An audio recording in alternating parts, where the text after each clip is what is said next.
4, 3, 2. What's going on, y'all? Corpus Christi Originals here. Which one am I looking at? Mine? This one here? Yeah. Right or left? Which one? Corpus Christi Originals, y'all. Back at it again. Episode. I don't know which episode it is, but we got one of the OGs here. Yeah. One of the veterans. Mista Play Boy. What's going on, man? What's going on, brother? Dude, nice to finally meet you, man. Yes, sir. Yeah, it's an honor, man. My pleasure. Yeah, I started my brand, and then that's when I found out about you. To be honest, and I looking around, I was like, is there anybody else in town doing it? And you've been doing it since 2013. 2013, bro. Shoot. Yeah. You way ahead. It's like everything else. The clothing I've been doing since 2013. Right on, yeah. I'm always late to the game, bro. That's the story of my life, bro. It's all good, man. I'll be late to my own funeral. Trust all me. right. That's what's up, man. Yeah. So that's how I came out, found out about you. Mm-hmm. And then I recently heard about the You on the Riding High podcast, which you guys go check it out if you haven't checked it out. Yeah. Shout out to them. Yeah, man. So you've been doing a lot of stuff in the city, man. Mm-hmm. Just from listening to that. Try to, yeah. Yeah, I like how you're humbled about it too, man. Yeah, yeah. I've buried a lot of people, Uh-huh. So I look at it as where I'm from. I mean, my life could have gone in a lot of different ways. You know what I'm saying? So I wake up every day blessed, man. I'm glad that I'm here. I'm glad that my kids are good. My family's good. A lot of my closest friends are good. And, every day I wake up, I just, thank the man above that I'm still here, man. Yeah. Because, again, where I'm from, life could have gone a lot of different ways. There's a lot of people that never really got to see a lot. You know what I mean? So. Yeah. How's it going, Francesca? Thank you for joining, Mama. Yeah. So when you say that, you mean like people that you grew up with in on the west side of town, right? Not just growing up, but okay. I mean, I'm just talking about people that I've met along the way that, are considered my best friends. You know what I mean? I buried my best friend when I was 23 years old. He was 27, I recently buried another good friend of mine last year, and these are people that, you hang out with every day, you do business with every day, and you just never know that you're going to do that, So it's kind of put me on how can I say it's kind of just kept me on a straight arrow, man.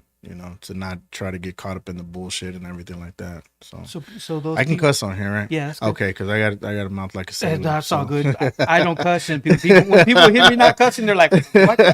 Yeah. That's just how I talk, man. Yeah, no, shoot, man. That makes me like how does that? I know you said it helps you to like fly straight, but how does when stuff like that happens in your life, how does it affect your decision making from then on? You know what I'm saying? At this point, I mean, it's gonna sound crazy, but I'm to the point, man, where I'm already kind of like immune to it. Mm-hmm. Yeah, it kind of started when I buried my best friend, Mark Casanova, because again, I wasn't equipped to. I had never buried a best friend, you know what I mean? And I think it's a little bit different of when you like, bury a grandparent or something like that, or an uncle, or, something, to me, it was a little bit different because this is a person, like I said, in the midst of like in my music career, we had certain goals and we were doing certain things, whatever. And then, he went into the hospital and he was in there for like 1 week, man, and then I remember just saying like, "Hey, I'll be right back" or whatever, and then from 1 hour to the next, just things changed and he passed away. Wow, from the moment that I left the hospital. So you had a relationship with him, and like you were saying, like your aunt or your uncle or whatever. You really don't have that much. No, I do. No. Don't get me wrong. Like I have, like, I'm just saying that it was a little bit different for me because it kind of showed me that, life is short and, we as people take it for granted at certain points, you know what I'm saying? And it just kind of, it kind of opened my eyes, but then it also made me kind of pull myself away from everybody, even my kids at a certain point. Like it made me feel like I couldn't get close to anything because I felt like, well, if I get close to it, I'm going to lose it anyway. Oh. Yeah. Yeah, I still kind of think like that, to be honest, on certain things. Like that's Oh, why my attitude is just kind of like, whatever. wow. But it's also the Sagittarius in me as Right on, right well. on. Yeah, man. But yeah, Yeah. but I do think about stuff like that. My attitude is like that with a lot of different stuff. I try not to stress shit. I don't try to like dwell over shit. I've took my losses like everybody else, but at the same time, like I don't. In my day to day, I don't have time to sit and bitch and complain about it. You know what I mean? If I do, it's for about 5 seconds, and then I just gotta keep moving. Yeah. So The mind of a hustler. yeah, pretty much, man. That's all I know. To be Yeah. honest, I mean, Yeah. and hustling comes in 100 different ways. That's what people don't understand about it. But I mean, that's all I know, bro. I don't. I mean, I stopped working a 9 to 5 when I was like 22 years old. What do you mean 100 different ways? I mean, everybody's selling something. Mm. When you think about it, you know what I mean.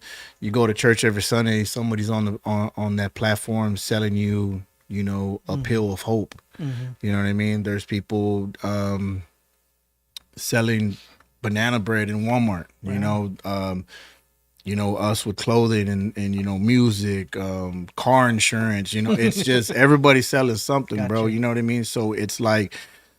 That's why I always try to tell people, and even, people younger than me that don't really have an outlook on shit, is just like, man, if you could find something that you're good at, find a niche in it, and if it's profitable, I mean, just stick with it, you know. But I think what it is that a lot of people have the mentality that just because you put money on the table that you're automatically going to become a millionaire overnight, and that's just not the perception that you got to look at, So People don't see the trial and error either. Oh no, not even. People want quick money. That's what it is, and I've just always been around people that have always just been 100% with me, have never like sold me a wolf ticket, whether it be a family member or like I said, one of my close friends. Like I think that's why too I stay humble and I stay with the attitude that I have, because if I was sitting on this platform right now and I'm acting like somebody that I'm not, and I'm like,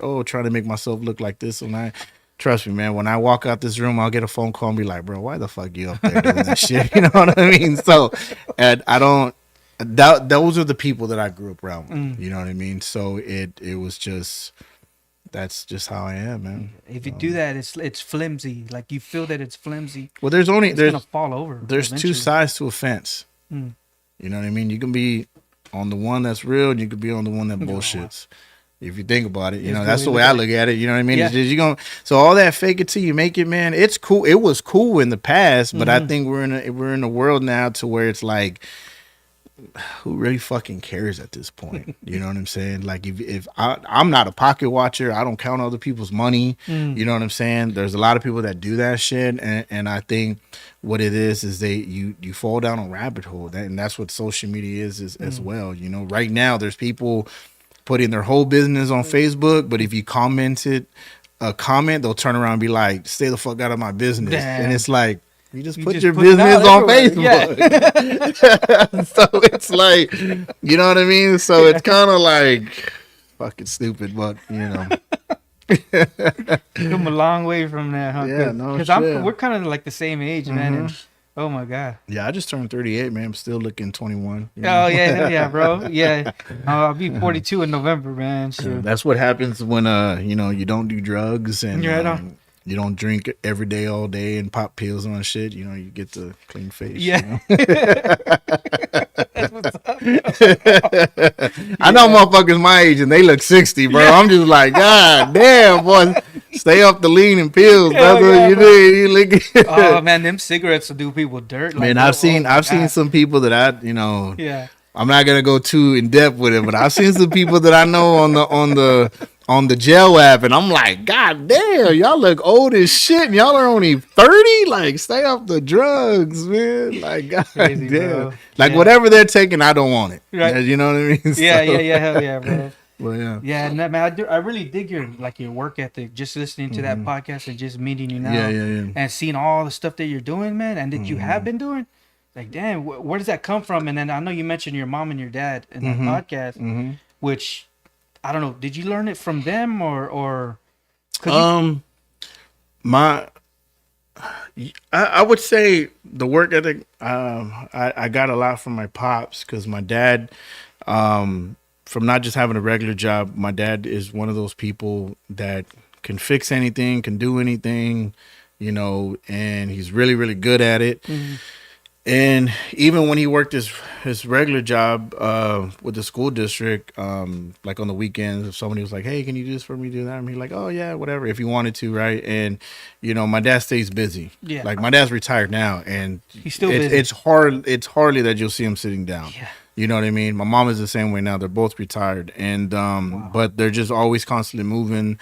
I think the way my dad looks at it is like if he just sits down and does nothing, it's just life's just gonna just pass you by quicker than what it would be if you're actually doing stuff. You know what I mean? But I get a lot of my hustling from him just from seeing him do multiple different things and just you know never really sitting down, and that's why I don't, you know, one, I like expensive stuff.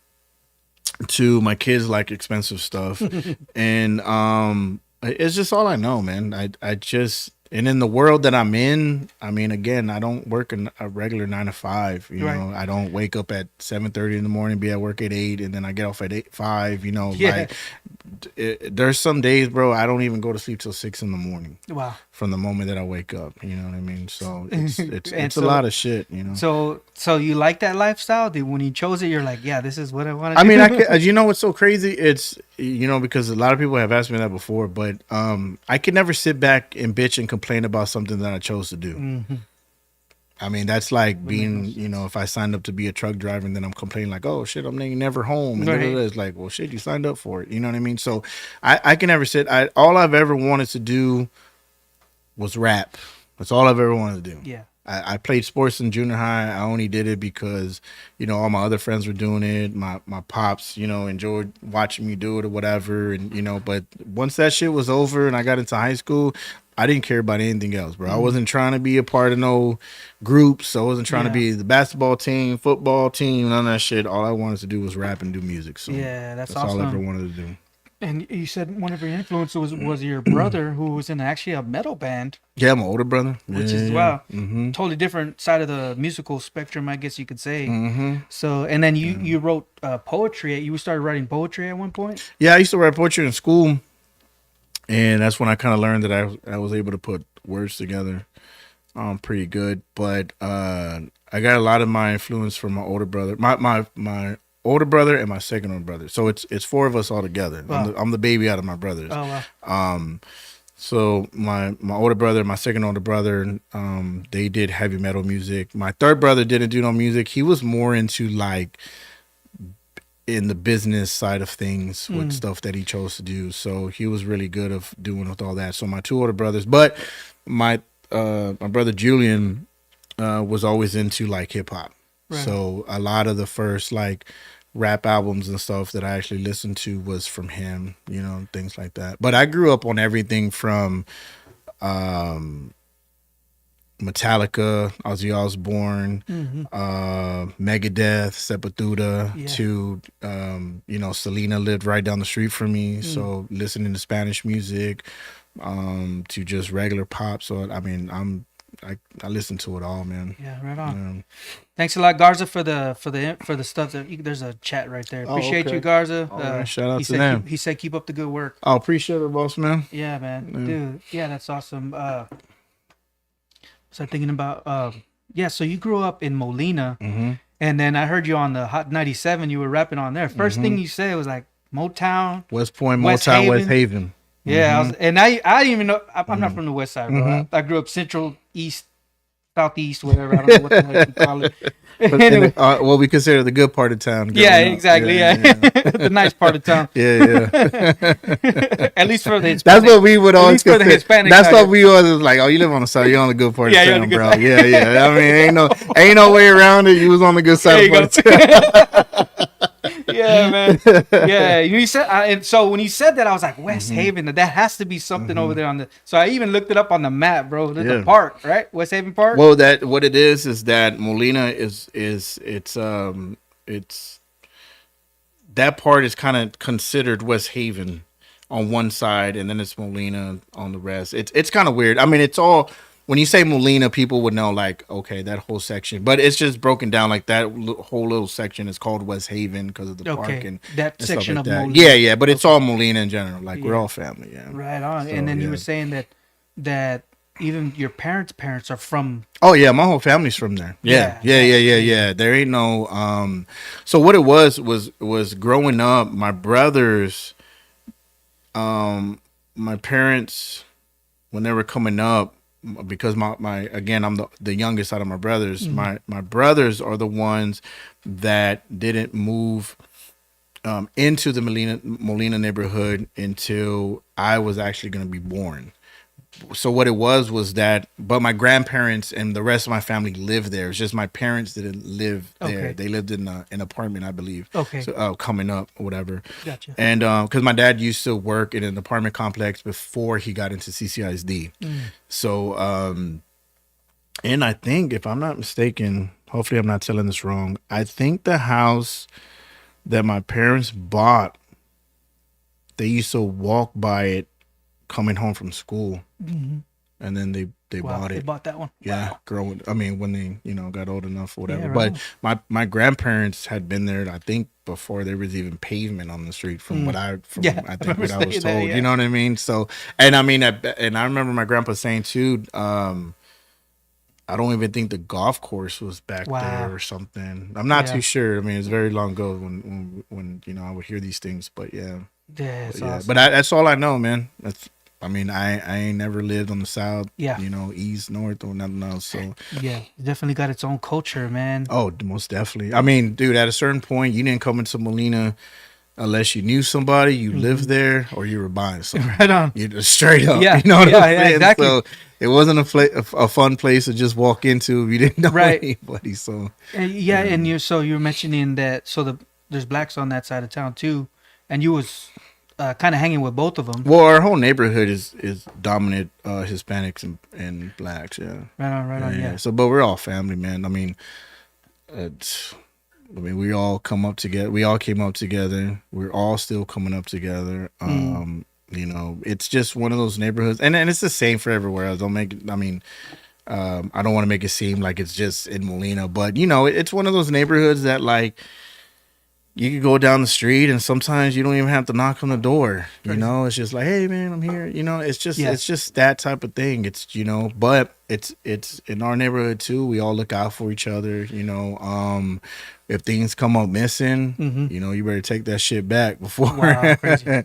So there's that level of respect. Oh, most definitely. To a certain extent. I mean, we still have knuckleheads and stuff that do random dumb shit and things like that, like anybody else. But yeah. Course, you gotta take the good with the bad. I think always. Yeah. So Crooked Christi, does that have to do with, like, I guess what does it come from? Like from your side of the story. Well, I mean, Crooked Christi was just a term that was just used in the streets. People. It was just something that people would say, and it was just used, to describe whatever you felt it was crooked. The city council, this and that, whatever it is, and it's when this idea popped up, I was just like, man, let's just call it Crooked Christi, you know what I mean? And I went through the proper chains to make sure, it was usable, and I did. But I mean, there was a lot of bullshit behind it. Like I was telling you off air, like, it took a whole year to show people that it wasn't anywhere related to gangs. It wasn't, anything to deal with any type of, prison type of stuff, street type of stuff. It was just something that I knew that the city, needed, because I would go to different places, or when I go perform at different places, you see cool things, like you go to Houston, they got H-Town shirts, and, even the Astros create that stuff now. You go to San Antonio, you got, the tone up shirts or 210, like, and to me, Corpus never really had that, so I wanted to create something where it was just like kind of edgy streetwear type stuff, and just where it could be where it's like, oh man, that's fucking cool. I want to, wear something like that. Yeah. So that's one of the reasons why I wanted to do it. So you said it took a year. Let's go back. About, yeah. So, and this was 2013. Like, how do you establish yourself within a year? Like, was you talking to people? Like, how did it change? Okay, you know what I'm saying? I'll give you the short long story. I was in California on some music business stuff, but one of my brothers, he actually lives in Oakland, California. Oh, cool. And we crossed the bridge to San Francisco, and if you've never been there, like Oakland and San Francisco is like here to Portland. Okay. So you just cross the bridge and you're there, right? So I don't know if it was in the Mission District, but my brother's parking his car, and I get off to make sure because over there it's like, it's smarter to probably walk around because there's not a lot of parking over there. It's kind of like being downtown. You just always got to park on the side of the street and stuff like that. So, he's parking. I get off to make sure he can, fit the space. And then right when I turn around, there's this cool like store. It's called Zero Friends. Wow. And I see this dude, like he's spray painting or something, right? Because the door's kind of open. So I'm just kind of like, man, I want to check this store out, And so we walk in there, and they had like all these T-shirts, just like one T-shirt of like different designs on the wall. Excuse me. And they had all these little like paintings and stuff of like different characters, like Texas Chainsaw Massacre, Freddy Krueger, and all stuff. But they look real cartoonish, and like the guy drew them as if they were like melting. Cool. Yeah, it was crazy. Well, I found out that this dude is like a big name. Oh, I guess I don't know over there or everywhere, but I think his name is Alex Party or something like that. And so he has this thing where he draws all these different like characters and shit like that. Well, anyway, so I seen this cool shirt, and I was like, man, I want to buy that shirt or whatever. And the only thing they had on the walls were like size small. So I was like, well, shit, And the guy goes, no, man, we got more shirts in the back. This is just so people don't steal our shit. And I was just like, damn, that's smart, like, because if you try to steal something, there's only one side. You can't go nowhere. Yeah, that is smart. Right? So I was like, man, that's cool. So anyway, so I bought some stuff, whatever, and I actually got one of the little art pieces off the wall. I got a Leatherface one. And so we're walking out or whatever, and I turn to my brother, and I'm like, you see that shit, man? That's what I want to fucking do. Nice. Like, that's what we got to do. Wow. And he's just like, you think so? And I'm like, fuck yeah, right? So we go to we finish our day shopping or whatever. So anyway, we go back to Oakland, and we go back to his crib, and we're sitting there drinking and shit. And then, he kind of brings it up, and he's like, man, what you talking about earlier? And I was like, man, we got to fucking do something. And wow. So right then and there, and I had already been out there, I think, for like a week. Yeah. So I had to leave like the next day. Well, that whole night, man, we're just like kicking ideas and talking about it, whatever. And we actually started like throwing logos together, because my brother does kind of the same thing I do. It's just it's in a whole different world. Like, he deals with more like real estate and nice. branding of like other businesses, rather than what I do with. That's but cool. So we go back and forth a lot on stuff, and so we were sitting there on the couch, man, doing the logo and going like, oh, I think this, oh, we need to move this, and going back and forth. Then nice. So then I come back, and it was really just like, probably just, I'm sorry, like drunk talk or whatever, I guess. And then we got back on the phone a couple of days later, and we're just talking about it, whatever. And I was like, yeah, we should just try it. And again, we're not thinking really nothing of it. Right.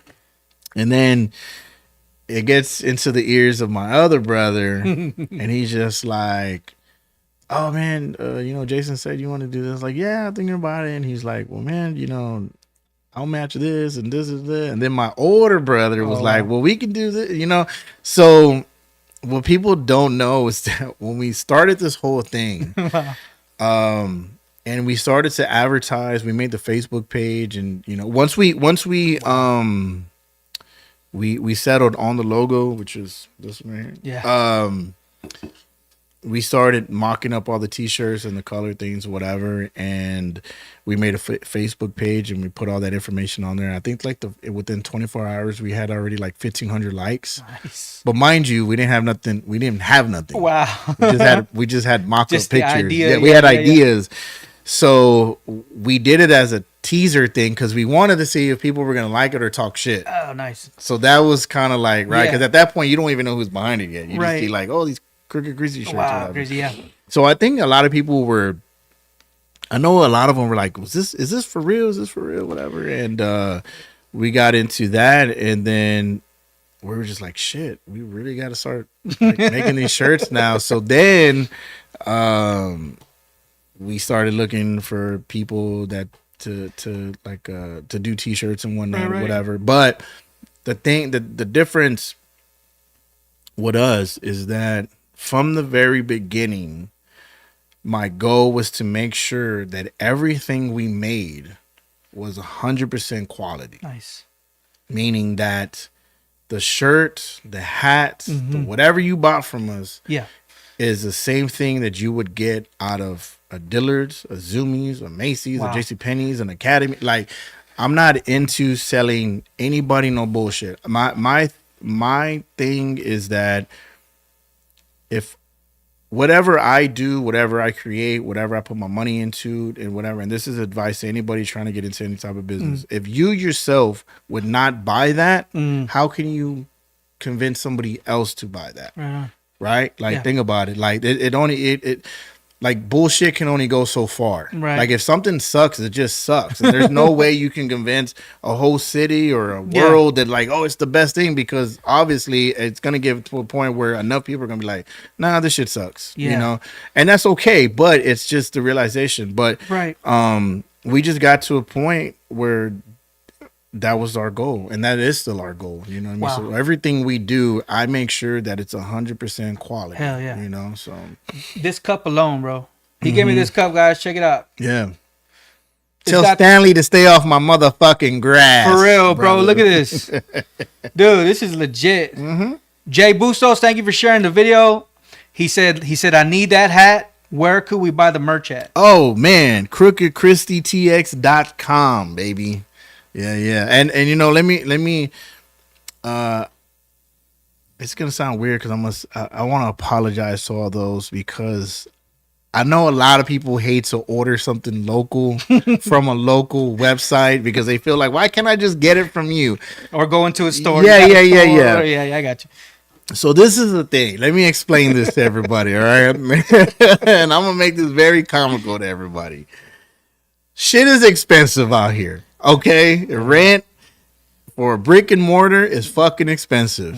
Okay, I don't know how a lot of these motherfuckers out here do it, but I know. And so, you know, I don't have investors. Okay, I don't have somebody writing me a check. I don't have partners in certain things that deal with other certain stuff where I'm just, you know, money is pumping. It's not like that.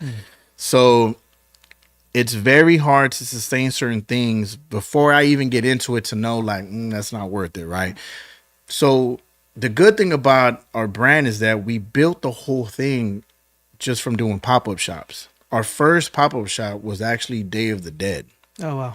Yeah, and whoever is a part of that, please let me know why you don't let us be a part of it anymore. You know what I mean? So, that was our first thing. I think we sold out that day too. Yeah. But yeah, it's, you know, there was a time I was looking into making an actual store or renting the space out and stuff, but the price is just crazy, man. I'm not gonna spend, you know, and this, you know, I'm gonna tell you the truth, I'm not gonna spend $5,000-$6,000 a month. Yeah. And don't get me wrong, it's not that I don't have confidence in my brand or nothing. It's I'm just smart. Like I'm not doing this shit as a you know, pat me on the back that I opened up a store and all the shit. Like you know, I think what I'm gonna do is just give people because there is a lot of people, they want to buy it from me, which is kind of, you know, whatever. Wait, like do like directive, like they want to buy it from me. They want to know that they bought it from Playboy. You know what I mean? Like, oh, I got my shit from Playboy. You know. So I think what I'm gonna do is just basically have a permanent shop for the weekend in the Corpus Christi Trade Center, where people can just come and get it physically if they wanted to, Friday, Saturday, Sunday. You know, but other than that, you know, it's just, you know, you order it and it gets shipped out the next day. Yeah, hell yeah. So yeah, definitely. Yeah. Ciao on Facebook. Thanks for watching. Thanks for watching. But crookedchristitx.com, man, whatever you can get on there. Yeah, definitely. Yeah, crookedchristitx.com. Yep. Hell yeah, man. We got a lot of cool shit on there. Everything from hats, women's chains. Y'all got a huge following too. Croc charms, socks. I don't know if they can see my socks, but yeah, I got my socks on. Was it the sandals? We got the slide. Yeah, slide. There you go. God, what else we hats. Have? All our hats now. We got 2 more dropping. I think I want to put them out next week. One of them is the colorway of the Astros. The other one's the colorway of the Hooks. Yeah. That's cool. So I would love to do something with the Hooks, man. Yeah. That's cool, man. Dude, yeah, I could see that. I could see. I think that'd be badass, to be honest. Yeah, bro, sure. You kidding? Yeah, Crooked Christi Hooks for one night. Dude, brother, dope, I know this fucking city was shit their pants. Hell yeah, bro, dude. Oh my god. Yeah. I like your hat too. It's got the Texas flag on there. Yeah. So our first hats, if anybody's ever bought one from us, our very, very first versions, we had we were going with I don't know if you're familiar with Zephyr. Okay. So Zephyr used to be like what New Era used to be now. Oh, okay. At a certain point. So they were doing all our hats at the beginning, but then it became kind of funny with certain stuff, and I couldn't really do a lot that I wanted to do. So at one point I said, man, fuck this shit, man. I'm gonna go straight to the source, and then now I just deal with nothing but real manufacturers. Man, that's cool, so man. So all our hats, I want everybody to know that when you buy a hat from us, just know that you are buying the same quality as a New Era, but you know, I'm not buying New Eras and putting my logo on them. Like, all our hats are completely made from scratch. That's cool. Like, if they follow us, they'll see like the production of it being put together and stuff like that. So, you know, it took a lot to get to that point, but I'm super proud of what we have now.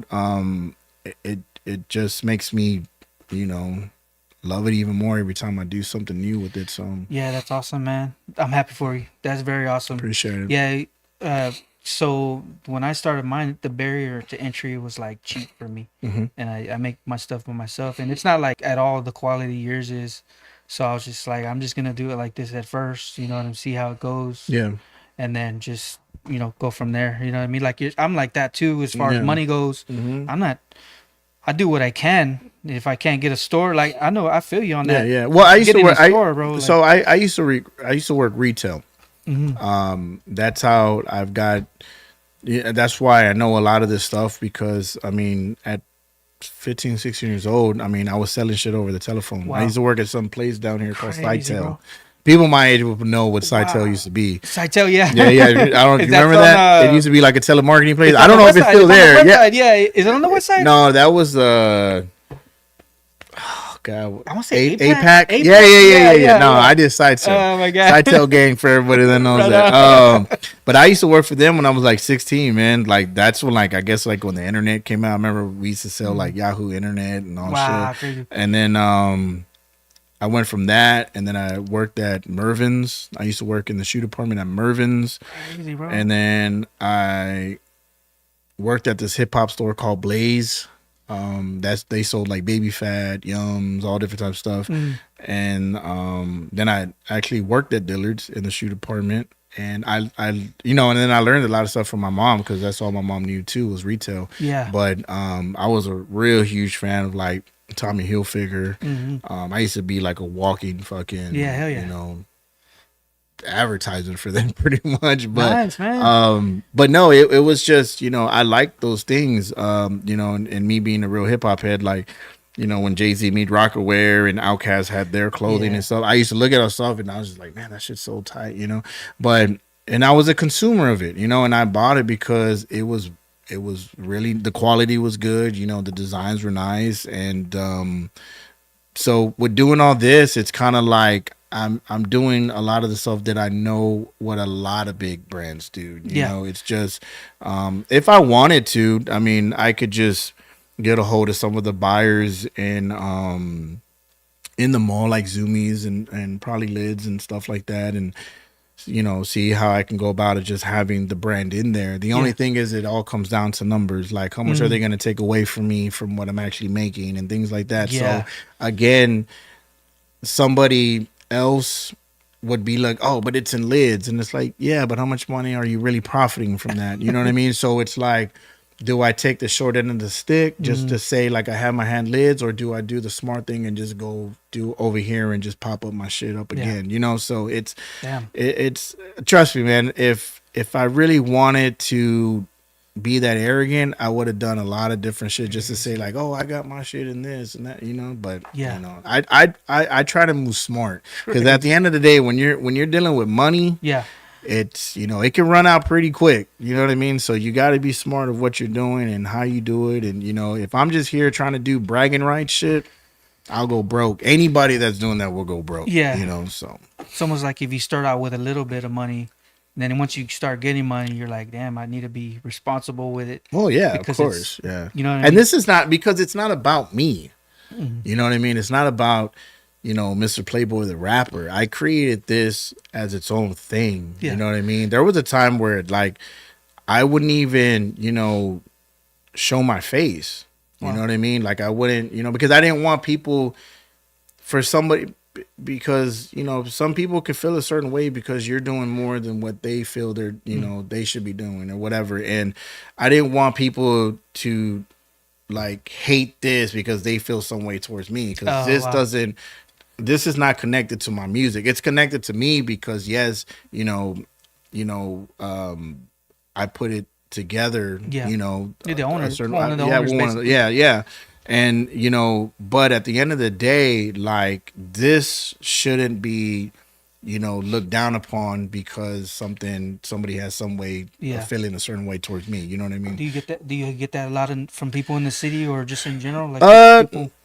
I mean, I've gotten it. Don't get me wrong. I get shade thrown on me all the time in all different ways, and I used to deal with it probably way more. Coming up. I mean, now. I mean, people know what my attitude is. I don't give a fuck what anybody else to say. I don't give a fuck, how you feel about me or whatever. Like, you know what I mean? Because my thing, it's like, what I eat, man, don't make nobody shit. You know what I'm saying? So it's like, and that's the way I look at it. Like, if you're doing something over there and I'm doing something over here, as long as what you're doing over there doesn't affect the money in my pocket and the shit that I'm doing, I don't give a fuck. So how do you feel? Like, so I have a small brand, not as big as yours. How do you feel about me having one? And I guess kind of, I hate it. Like I want to bring this up because people watching, I want them to know, like, hey, there's two people here trying to make money. You know what I mean? That's how I see it. No, I mean, I've even said that before. No, it's I don't, because and I think I've told Dusty this before too. There was a certain point that everybody thought I made the Corpus hat.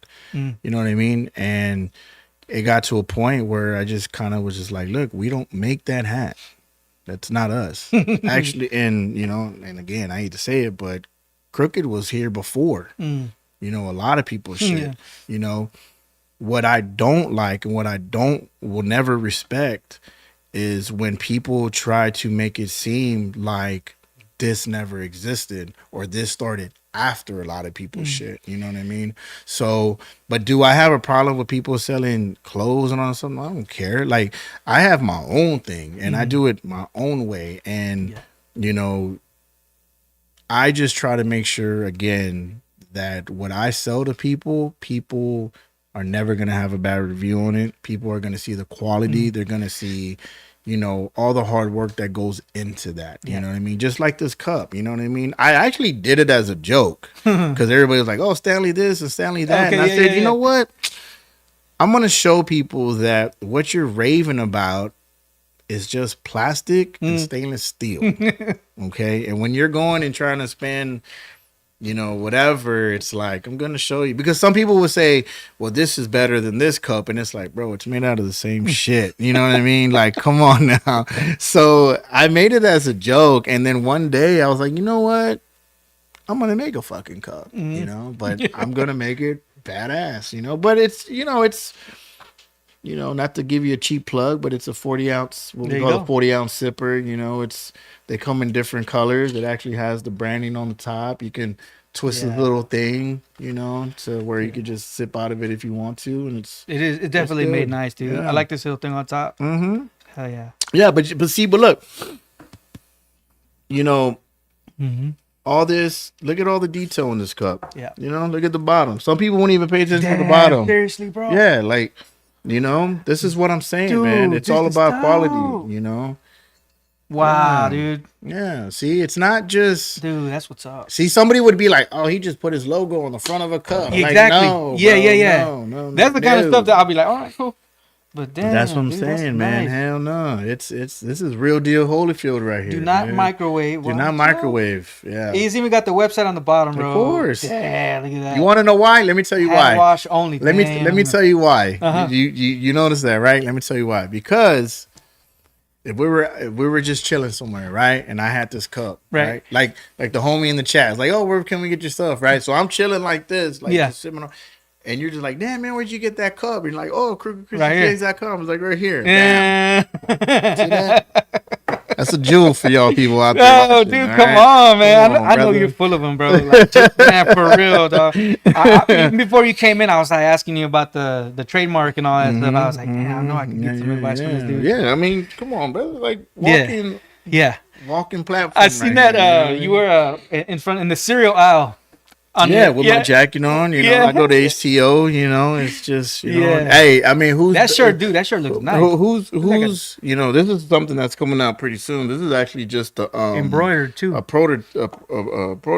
You know what I mean? That's what I call it. But yeah, it has a 13 on the back. I don't know if somebody could see it from the back, but has a 13 on the back, and but yeah, man, there are certain things that I'll just make. I'll have the manufacturer create it for me, and then I just review it and see if like, I don't really like it. You know, I get ideas. Yeah. And I just try to execute them. And that's where I just kind of look at things. I'm like, I don't know if people would like that, you know, because again, it's not about me. How do you test it? How do you go about testing them out? Like testing your ideas? Do you like put a drop? Do you do a drop? No? Oh, okay. No. Like, let's just say this, right? So I've only worn one of these one time, I believe, when I performed at one show. So again, it's like, let's just say you have 100 people like, oh my God, I want one of those. I need that. I need it in red or whatever. See, I take that information amongst, if I go to Whataburger and I'm standing in line, someone goes, hey bro, where'd you get that shirt from? You know, like the other day I was at like this taco place. I was at this taco place and I had my hat backwards. And when I got up, the dude was like, hey man, damn, I love your hat, bro. Like, where can I get it? And I was like, oh, I don't think he even believed me, because when I told him, I was like, oh, you can get it on my store, you know, Chrissy TX. And he kind of looked at me like, what? Like, I'm like, yeah, bro, it's a real brand. So there's still a lot of people that, you know, probably have never heard about it. You know, so no, definitely, man, dude, that's awesome. That's good stuff there. So you got the brand going, and so you designed yourself. I found that out too. I didn't know. Oh yeah, like you're a designer for. I've been doing that since. And you even got, dude. You got a gold record from a design on, was it King? What's the guy's name? B King. And then he called you. You're like, hey, I got this going gold. You're gonna get a plaque too. Yeah. So shout out to my boy B King, straight out of the Houston. So that thing came about. I think BK called me about 4 a.m. and he was just like, hey man, I'm about to get signed to Columbia Records. Wow. He had just put a project up, and he was telling me that they were going to pull it down, but they were going to run with this one song that's on there called Then Leave. Yeah. And he goes, you know, I need you to do this artwork for me for the song, whatever. And I said, all right, cool. And he goes, man, just go listen to that song. Just like, you know, do your thing on it. So I was like, all right. So I go and I'm just playing that song over and over and over in my headphones. And then I got the concept, and I was like, all right, cool. I put the thing together, you know, very quickly, sent it back. He reviewed it. He goes, all right, man, this is what I'm going to run with. And the song blew up on TikTok. Yeah. Next thing I know, he was like, hey, man, that shit already went gold. And I'm like, all right, so hopefully I get a platinum one out of that one, too. It's got like 66 million on Spotify. I went to go listen to it. Get that head, get that bread, then leave. I say, what? Peace out. Yeah, dude, that's dope. Yeah. So that's why I always make that joke. Like, I got a gold plaque. I ain't had to bust one rap. You know what I mean? Like, You know, hey, name another. Yeah, hell yeah, bro. Name another. Name another. You know what I mean? No So, kidding, but you know what's so crazy?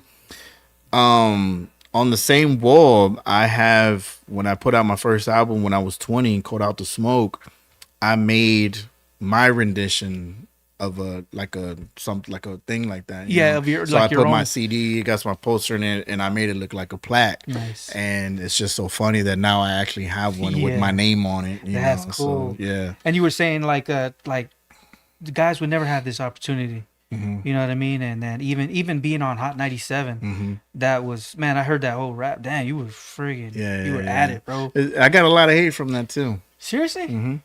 Yeah. From just like from people in this, like from. Oh yeah, City. Mm-hmm. A lot of the other local rappers. God, yep. I can't stand that, bro. Yep. I don't understand that. And then like they'll never admit it, but I seen it with my own eyes. Yeah. Right. And then you were mentioning too that these guys will even pay to be on a bill or whatever. Yeah, everybody pays. Everybody pays. You see that? Everybody pays. You know what? I'll tell you. Everybody pays. All these shows that happen, the 20 artists that you see open up, like say one of these rap shows that happen, there's 20 artists before the main person comes. All those people paid. Pay to play. Of course. That's what it is. That honestly, man, at this point, like I don't give a fuck how anybody feels about it. It's just it's what it is. There is no more whether you're good or not. Oh, it's just you just pay. You know? Money talk. Of course. Oh my think about it like this, man. Anybody that knows me, I could rap my ass off. Mm-hmm. There's not a lot of people that could fuck with me. Right? But do you think that really matters if somebody else comes next to me and says, you know what, man? Here's $1,000. Boop. Oh. You get that? Yeah. So it's not about talent anymore. Oh man. It's about what you can just really do for the next person. There's gatekeepers, there's all that shit, bro. Wow. You know? If you're not in it, you don't see it. But I'm here to tell you that shit's real. When people talk about the Illuminati and all that different shit and the big shit, oh, that shit's real, bro. Yeah, for real. This shit's real. Wow. I mean, you know, whether you want to call it the Illuminati or call it this or call it that, all that gatekeeping shit, all that bias shit, all that little circles of this and that. Like, if you ain't a part of this circle, dude, trust me. So I'm trying to figure out what gatekeeping is. That's gatekeeper is just like if, you know, you got something going on and you're trying to, you know, elevate yourself, right? But you can never elevate yourself because those people, they don't let you in. Think about that. They let who they want to. Of course. Of course. Why do you think when you see a lot of things in the city, you always kind of see the same people and the same little things? Crazy. And it's gatekeeping. I don't give a fuck what anybody say. Yeah. They can hate me for it at the end of this interview. I don't give a fuck. Like, that's one thing about me. I don't care. Like, I'll tell them, like, it's gatekeeping, you know? So, you know, it's one thing, like, you know, the game is to be sold, not told, but at the same time, it's just, you know, that's why a lot of things just don't move the way it does, because it's just gatekeeping, bro. Damn, it's a lot of kiss ads. It's a lot of, you know, pay your way. All this. I mean, I've done it. You know, I've paid to be on shows, you know, a lot of shows, you know, that I feel that I should have got paid for. I did it, you know, for free, or, you know, I paid this or that. I mean, people in this whole rap game, it's smoke and mirrors. Okay.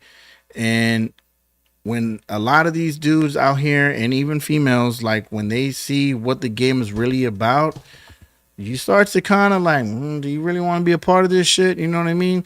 So it's an ugly thing, man. It gets to a point where it's, you know, everybody can, and a lot of different stuff that happens, people can talk about that whole, like, you know, Corpus needs to come together and unity, and if we all, like, bro, all that shit is a crock of shit, bro. It is. It's just, I don't care. Nobody can convince me that, like, yeah, everybody has their groups and everybody has little circles and everybody, you know, whatever. Yeah. But when it comes down to the nitty gritty, all that, it's fake support. I want to support him because I'm trying to find an opportunity within that. You know what I mean? But so you're saying all this stuff, which man. So if somebody doesn't know you, why should they listen to what you're saying right now? Like right now? Yeah. Because it's not sugar-coated. It's really in front. It's really, I mean, it's it's really in front of people's eyes. And that's just me being like straight up. It's really dude. This is not just the music. Exactly. Yeah, you can work at fucking Walmart and or the plant. Okay, well think about it. Yeah. Right. Think about how that you got to know somebody to get into something. Yeah. What is that? You know what that's called? Or they don't like you to cast you out. Okay, so what is that called? Gatekeeping. Yeah. That's all it is, bro. It happens in everything. You know, if somebody knows me, oh man, we're gonna let him in. Oh, you know, it's just the way the world works. Yeah, that's crazy. You just have to find your way of getting, you know, maneuvering into things, you know. But it happens in everything, man. It's just in my world of music and things like this and this whole, you know, circle of hip hop and rap and all this shit, and it's just the way it is. You know, it's always been like that. Right, that sucks too, man. Somebody said no Diddy LLO. I definitely don't want to be a part of none of them parties. Dude, that thing's dirty though. Nah, I don't want to be a part of none of those parties. That's crazy. Yeah. Yeah, you're funny though. Yeah. Oh, golly. All kinds of stuff is surfacing. And stuff okay. It's funny that somebody commented that and you saying that about stuff coming out, because that stuff is barely coming out, but how long has it actually been happening? Right. Okay.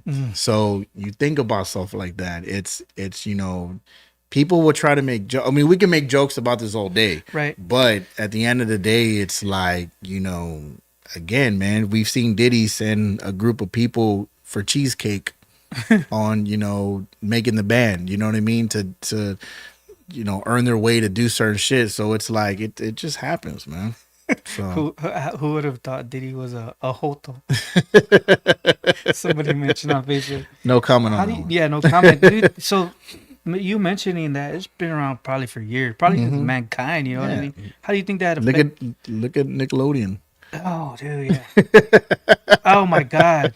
Yeah, me and Maya were talking about that. You think they make Netflix specials off of like just, you know, assumptions? No, bro. Like, come on. I was hearing, I don't know if you listen to Candace Owens, but she was mentioning that the government, I don't really deal with politics. Okay, she was mentioning that like the government had a fund for movies. Oh yeah, but you know they kind of lead the way the movie needs to be, whatever. Yeah. I mean, look, this is the way I look at the world. We've all have been taught to see things a certain way, especially as Hispanic people. Yeah. Right? You grow up, and what is the first thing? To believe in God and, you know, everything, and the world was made, and Adam and Eve and everything like that. Right. We're all taught that. We're all taught to see certain things a certain way in any culture. But at the end of the day, bro, we're all just going off words. Yeah. And we're all just going off, you know, we all have, we all believe in things a certain way, right? But at the end of the day, that's what it is. We're going off what we've actually never seen before. We've never actually heard it. We're just going off something that was written and what people found here and there and piecing it together or whatever. Like, you know, it's just like Cat Williams the other day. You know, he's talking about the pyramids. You know, do you honestly think those are made by man? I don't think so. You know what I'm saying? I mean, think about it. Like, you know, that shit is made out of stone. You know how heavy that is? You know, and to be in a world where there's no cranes and all this shit to, like, come on, man. So it's you know, like, I believe in aliens. I do believe that there is a whole other thing out here, but crazy. You know, it's because it's just very hard to believe that we're the only people living. But again, it's you know, it's kind of like if you want to hide things from people, you put it in a book. Oh, nobody's gonna read it. Nobody's gonna read it. Damn. See, the lie is always more entertaining than the truth. Think about that. Think about that, right? It's more flashy. Of course. Wow. It's nobody really talks about the truth. Everybody talks about the lie. If I said, "Oh, I'm a millionaire," blah blah blah blah, right? And people heard that, they'd be like, "Man, that dude's not a millionaire," and all this shit, and it'll just ran on, right? And because the lie is more entertaining than the truth. Nobody cares about the truth. Social media is based off lies. Right? Like most of it is just you know, I don't even really want to get. I'll get into it if you want to, but it's just, you know, it's How does it? How do you think it messes with society? Like all social that? media. Yeah, social Oh, media. bro. Social media gave people it gave certain people that never had a voice that they felt was being heard a voice. Oh. If you think about it. Oh man. Think about all that. Right? You could put whatever on social media and like just people here, you know? Mm. Whether people know me or not, they can comment whatever they want to comment. Ooh. Right? And they can comment a lie and people will be all People over. can comment a lie, they can comment the truth, they can say, hey, whatever, oh, whatever, you know. So it's, you know, social media is a very, I mean, it's hurt people. Mm. It's made people, you know, try to take their own life or probably have taken their own life. You know, it's social media is a very, it's a fucked up playground, you know, and whether it is truth or a lie, it's up there forever. To a certain point, you know, so you just gotta, that's why man, I live a very private life. I don't really ever share my kids on social media. I don't talk about them to a certain extent. I don't glorify a lot of stuff that I just do in my regular day to day. If you follow me, all you're getting is fucking me cracking a joke, me promoting, you know, the new ventures, the clothing, the music, and just sharing, you know, whatever I might share. But personal wise, things of relationships and just all different shit, you ain't never gonna get that shit from me. Wow, crazy. It's almost like using it for business. No, it's just it's kind of like a storefront. The way, no, it's just, it's for me. I've always looked at it. Social media is that crack in the door when your door is not fully closed. So if you look from a distance, you can still kind of see through it. To me, that's what social media is. Oh wow! Like somebody's waiting for somebody to break up. Oh, crazy! Right? Yeah. Like you always see a woman talk about that, or you'll see a dude talk about that. Right? Like, oh, I just broke up with my man or my girl. Like, oh man, 40 dudes or women are in the inbox already, right? Because they're just on the sidelines, right, watching, right? So waiting. yeah, they're just waiting for their day to play. Yeah, they're lurking.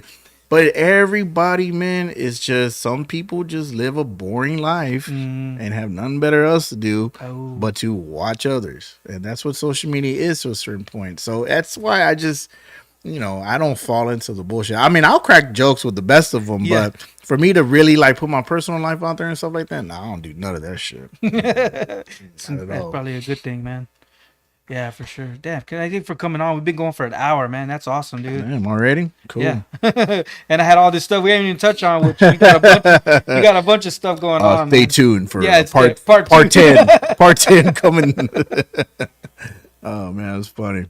Tony Carrillo said social media is a big playground to me. It is. It's a shit show, bro.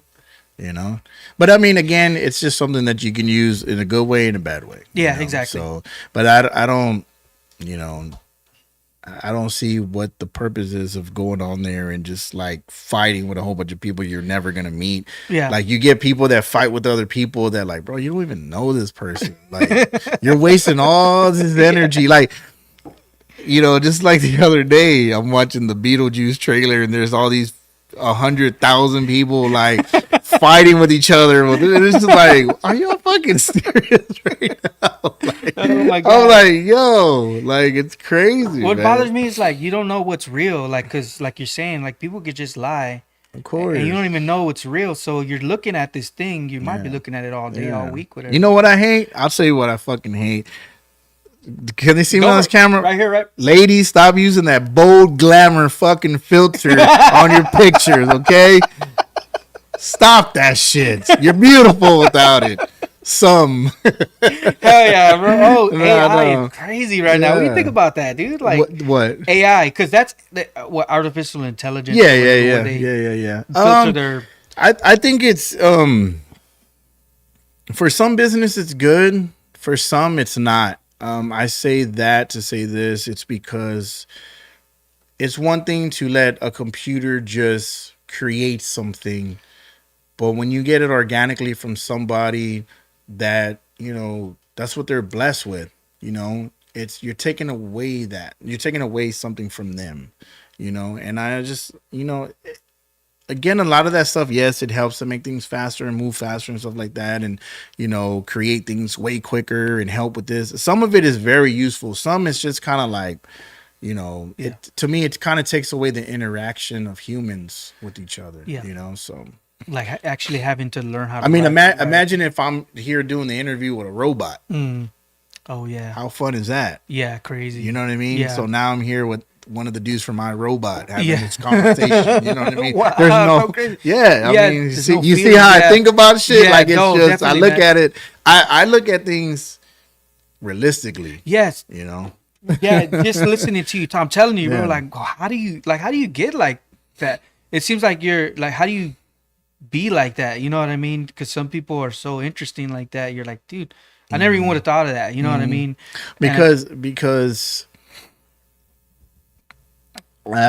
excuse me.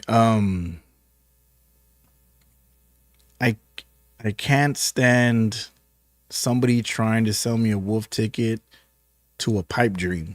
Wolf ticket, what is that? A wolf ticket. It's just like something fake, like something fake. Like it's something like making it bigger than what it is. Okay. You know what a pipe dream? You know what a pipe dream is? It's like something that's a pipe dream is somebody trying to tell you something that is so real, but it's like if you look through that pipe, it's like all the way over there. It's, you know what I mean? Like, and that is kind of some people selling you a wolf ticket, bro. When I was younger, there was so many people that like, oh man, I can help you do this, or if you sign with me, or if you come fuck with me, I make you. And I used to be like, oh yeah, because you're so hungry, right? And you want to do this and you want to do that and you want to get up on the shit, right? But you're just kind of like, when you get to that point of what it is, and you're just like, this ain't what it is. Yeah. That's a pipe dream. That was, you got sold a wolf ticket. So now I'm just kind of like, like, if I don't see it for myself, or I can't deal with it myself, or things of that nature, I don't even fuck with it in general. So it's like, that's why I am the way I am, because I can see through bullshit, man. I try to stay 10 steps ahead of the game always, because if you don't, you'll hit that wall and you're stuck, and you fall and you try to pick yourself. Nah, I try to stay 10 steps ahead. So that way, if I take a loss somewhere, I kind of already set myself up to know what to do if I took a loss somewhere, So I know one of the ways to learn that is through like you trying it yourself, and another way is like getting advice from other people. Do you find yourself doing that often? Oh, of course, I do that now still. You know what I mean? But the only way you could do that if you surround yourself with people that are actually doing something. I would have never gotten this far in my music career or anything else that I do if I just hung out with a bunch of people that were claiming to do something. Wow. So when I started, I had already jumped in the pool with somebody that was really doing stuff, and that's where I learned a lot of things, because the first person that I actually recorded with in his studio, he did country music. Yeah. He didn't do rap. He didn't even like rap. I was 14 years old. I recorded at this place. It was called Gillies on Castores. Wow. Dennis Gilly was actually is related to Mickey Gilly, which owned Urban Gillies in Houston, which is off Urban Cowboy. Yeah. And then they're related to like Jerry Lee Lewis. They all play the piano. Wow. But he's the first person to actually record me. Wow. Yeah. And then I learned how to do mixing and recording vocals and all that stuff through him. And then just, as my career progressed, I've just learned other things. But wow. And so you learned from people that are already doing stuff. Yeah. But everything that I know, 99% of the stuff that I know, I'm self-taught. I've never been to college for it. I never, I didn't go to school for graphic design or music stuff or photography or none of that shit. No, I'm self-taught. Yeah. So how? Some people, it's hard for them to get started in doing that, and it's almost like you have to learn how to fail in trying to figure it out. Oh, of course. I mean, there's always a try and error. I mean, you're never gonna get it right on the first time. It's once in a blue moon that you might hear a story where somebody came out the gate and it just, you know. But other than that, yeah. yeah. And you mentioned that you in the Red High podcast, shout out with Scoop Dose, rubbing elbows with the right people. Oh, of course, yeah. That meaning like. I mean, being in a room with people that are actually, again, like doing something. You know, I got around. You know, I was doing show, like my first show was opening up for 50 Cent Master P. You know what I mean? When I was 17 years old. Even then, the guy that kind of helped me with certain stuff, he was, it was my homie G Money that worked for 102.9 The Bomb. Wow. You know what I mean? After that, you know, my homie Tuna that owned Down South Grills, he kind of looked out for me too with certain shows because that's what he was into, putting on shows, and he was one of the dudes that did all the grills in Corpus. Wow. So, you know, being around him, you know, he would, you know, put me on this, put me on that. And then as I got older doing other shows, you know, I got around like people like Chingo Bling, you know, I mean, there's so many different people, but I mean, and now I do a lot of stuff for them. When did you find out you needed to do that in order to continue to progress? When you don't have any money to do certain things, you know what I mean? My parents never took, you know, my music thing as a serious thing where they were just like, oh yeah, you know, Mijo raps and here's a check and all this stuff. You know, it was nothing like that. You know what I mean? It was just, you know, my brother, you know, what did he bought me like this little microphone recording set thing, came with like a microphone and a mixer and stuff. But that's what I had at one point. And then I taught myself how to do graphic design because I knew, well, if I'm going to sell music, I need to have a cover, right? But I didn't have money to go pay graphic design. I didn't even know where to even go, right? Wow, like I knew about this company called Pen and Pixel, which were one of the biggest, you know, designers in Houston. They did everybody from Master P to Cash Money, all this stuff. Wow. But I mean, I didn't have back then. I think the lowest package they had was like $1,500, right? To me, that was like $15,000. You know, so I taught myself how to do graphic design, and I did all my own shit until you know I got into my 20s, where you know I got into like visual stuff. So you started learning how to do that, and then at some point you started doing it for other people. Yeah, not even like thinking. No, I weren't even thinking like you were gonna be doing it. None of the stuff that I ever got into besides music was ever to make money off anybody. I never got into it to look 10 years from then and be like, oh, I'm gonna make a business out of it. I never looked at it like that.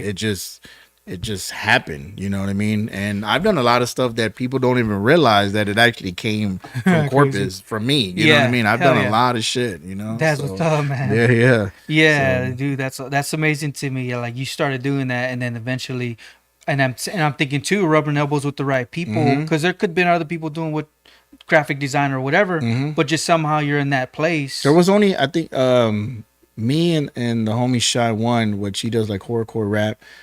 Me and him at that point were the only ones that really did everything for ourselves as artists. Wow. So there wasn't a lot of people that were doing it, you know, the way we were doing it. But, you know, I taught myself everything because, again, I didn't have money, you know. I know a lot of people who have come up off the strength of, you know, money being, you know, inherited to them or, you know, stuff like that. I ain't never been blessed like that. You know what I mean? So I've just kind of winged it, you know? Yeah. So that's grinding, bro. Oh yeah. Definitely at its core. Like, I mean, think about it like this, man. I ain't never been on Hot 95. I mean, Hot Z95, but I made it to Hot, you know, 97 in New York. And I don't say that as a diss. I'm just, I say that because think about that. Hot 97 is one of the biggest radio stations in the world. And I did it with, you know, I don't have a hit record.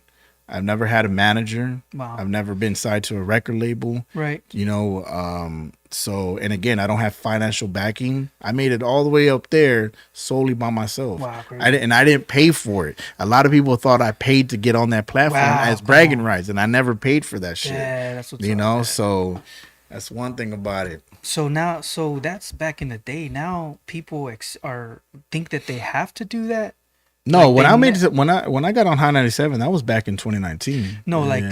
like getting a manager. I need to get a manager. I need to get this. I mean, if you get to a certain stature, of course, you want to do a lot of. You would have to get certain things like that put in place because, again, not everybody has everything. You know, you can't control everything, Right. You know, unless you just have the smarts for that. You know, but me, I just. You know, I still control everything myself. You know, so do you distribute your own music or oh no kidding? Yeah. Do you use DistroKid? No. Oh, okay. I used to, but Oh, one okay. thing about DistroKid that a lot of people don't understand is that whole paying one fee with unlimited music and stuff like that. If you don't read the fine line in that stuff, it tells you that if something should ever happen to you and that payment stop coming in, that music Belongs to them? No, it's just gonna be taken off. Oh, okay. Yeah, so they charge you an extra fee on top of each song to keep that song up there forever. You know what I mean? So crazy. my distribution is under CD Baby at the moment. Oh, okay. Yeah. That's So cool. so I always tell people, like, you know, things like TuneCore, CD Baby, and other things that, you know, you pay one fee to have it up there is way better than trying to like that. That's where you fall into the rabbit hole where it sounds good, but if you don't pay attention, then they kind of get you in the end. You know what I mean? So. Have you always been like that to where you have to make sure to look at it twice instead of just Of okay? course, yeah. You have to be like dude, that, I look at twice everything. You know what I'm just to make sure, right? Don't you still look at your order from McDonald's or something and make sure everything's in the bag? I mean, You'd be surprised, am bro. I Not right? everybody does- We double check. What's the first thing you do when you go to Jalisco's and you bring your plate? You kind of like make sure that everything's on there, right? Like, shit, baby, you don't give me that guacamole. Like, Oh, come on, bro. I know that picture had that guacamole on there, man. Come on, you know. So what's your go-to at Jalisco anyway? Oh, the Texas plate. Yeah, hell yeah, bro. Gotta get A little bit of everything. Yeah, hell, that's you know. what's up, You bro. know, but that's because I just don't have time to be looking at a 500 item menu. You know, like the Cheesecake Factory. All right, all right. You know, people. You know, in the world of the stuff that I do, it's like when somebody goes into a restaurant, any type of fast food place, you only got a couple. You probably less than a minute to catch somebody's attention when it deals with stuff like that. So, Crazy. so you think about it, you put 100 things on a menu, you're there like Yeah. an encyclopedia type thing, and by the time you know, you're not even hungry no more. Yeah, You know, definitely. so that's why they throw those chips and salsa in Oh, front of hell yeah. Here's You some know? time to think. It's a mind game, bro. It's a conspiracy. Dang, bro, dude. You know, Yeah, I people gotta love hang out with you a little bit conspiracies. more, bro. For real. Damn, for real, bro.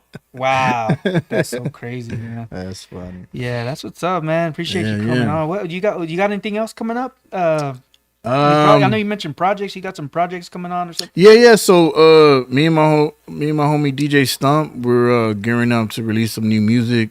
We're about to drop a mixtape, and then I got a lot of original stuff coming back out, and then hopefully get back on the road of doing shows and doing stuff locally and things like that as well. That's So, cool. yep, That's yeah. cool. DJ Stump, shout out. I know. Yeah, I've yeah. been wanting to get him on. Yeah, that's my brother, man. Yeah, He was actually gonna be here with me. He was, damn. Yeah, he actually was. But that'd be he, cool. he had some things he had to take Oh, care okay. of. I don't want to Quote, put unquote? Yeah. Something that he couldn't miss. Right. He knows what I'm talking about. He knows what's up. So yeah, I didn't. We weren't gonna take that chance, but I'm glad.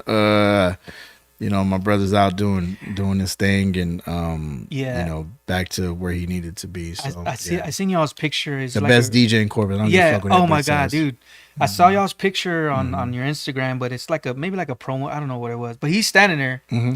He don't, and just knowing y'all, like, He be don't- catfishing too. He don't look like a rapper, bro. He looks like I got my instrument. This is Oh it. yeah, I'm just the DJ. You know what I'm saying? Yeah, exactly, just bro. the DJ. Yeah. Oh, dude. Yeah, but it's cool, because when we met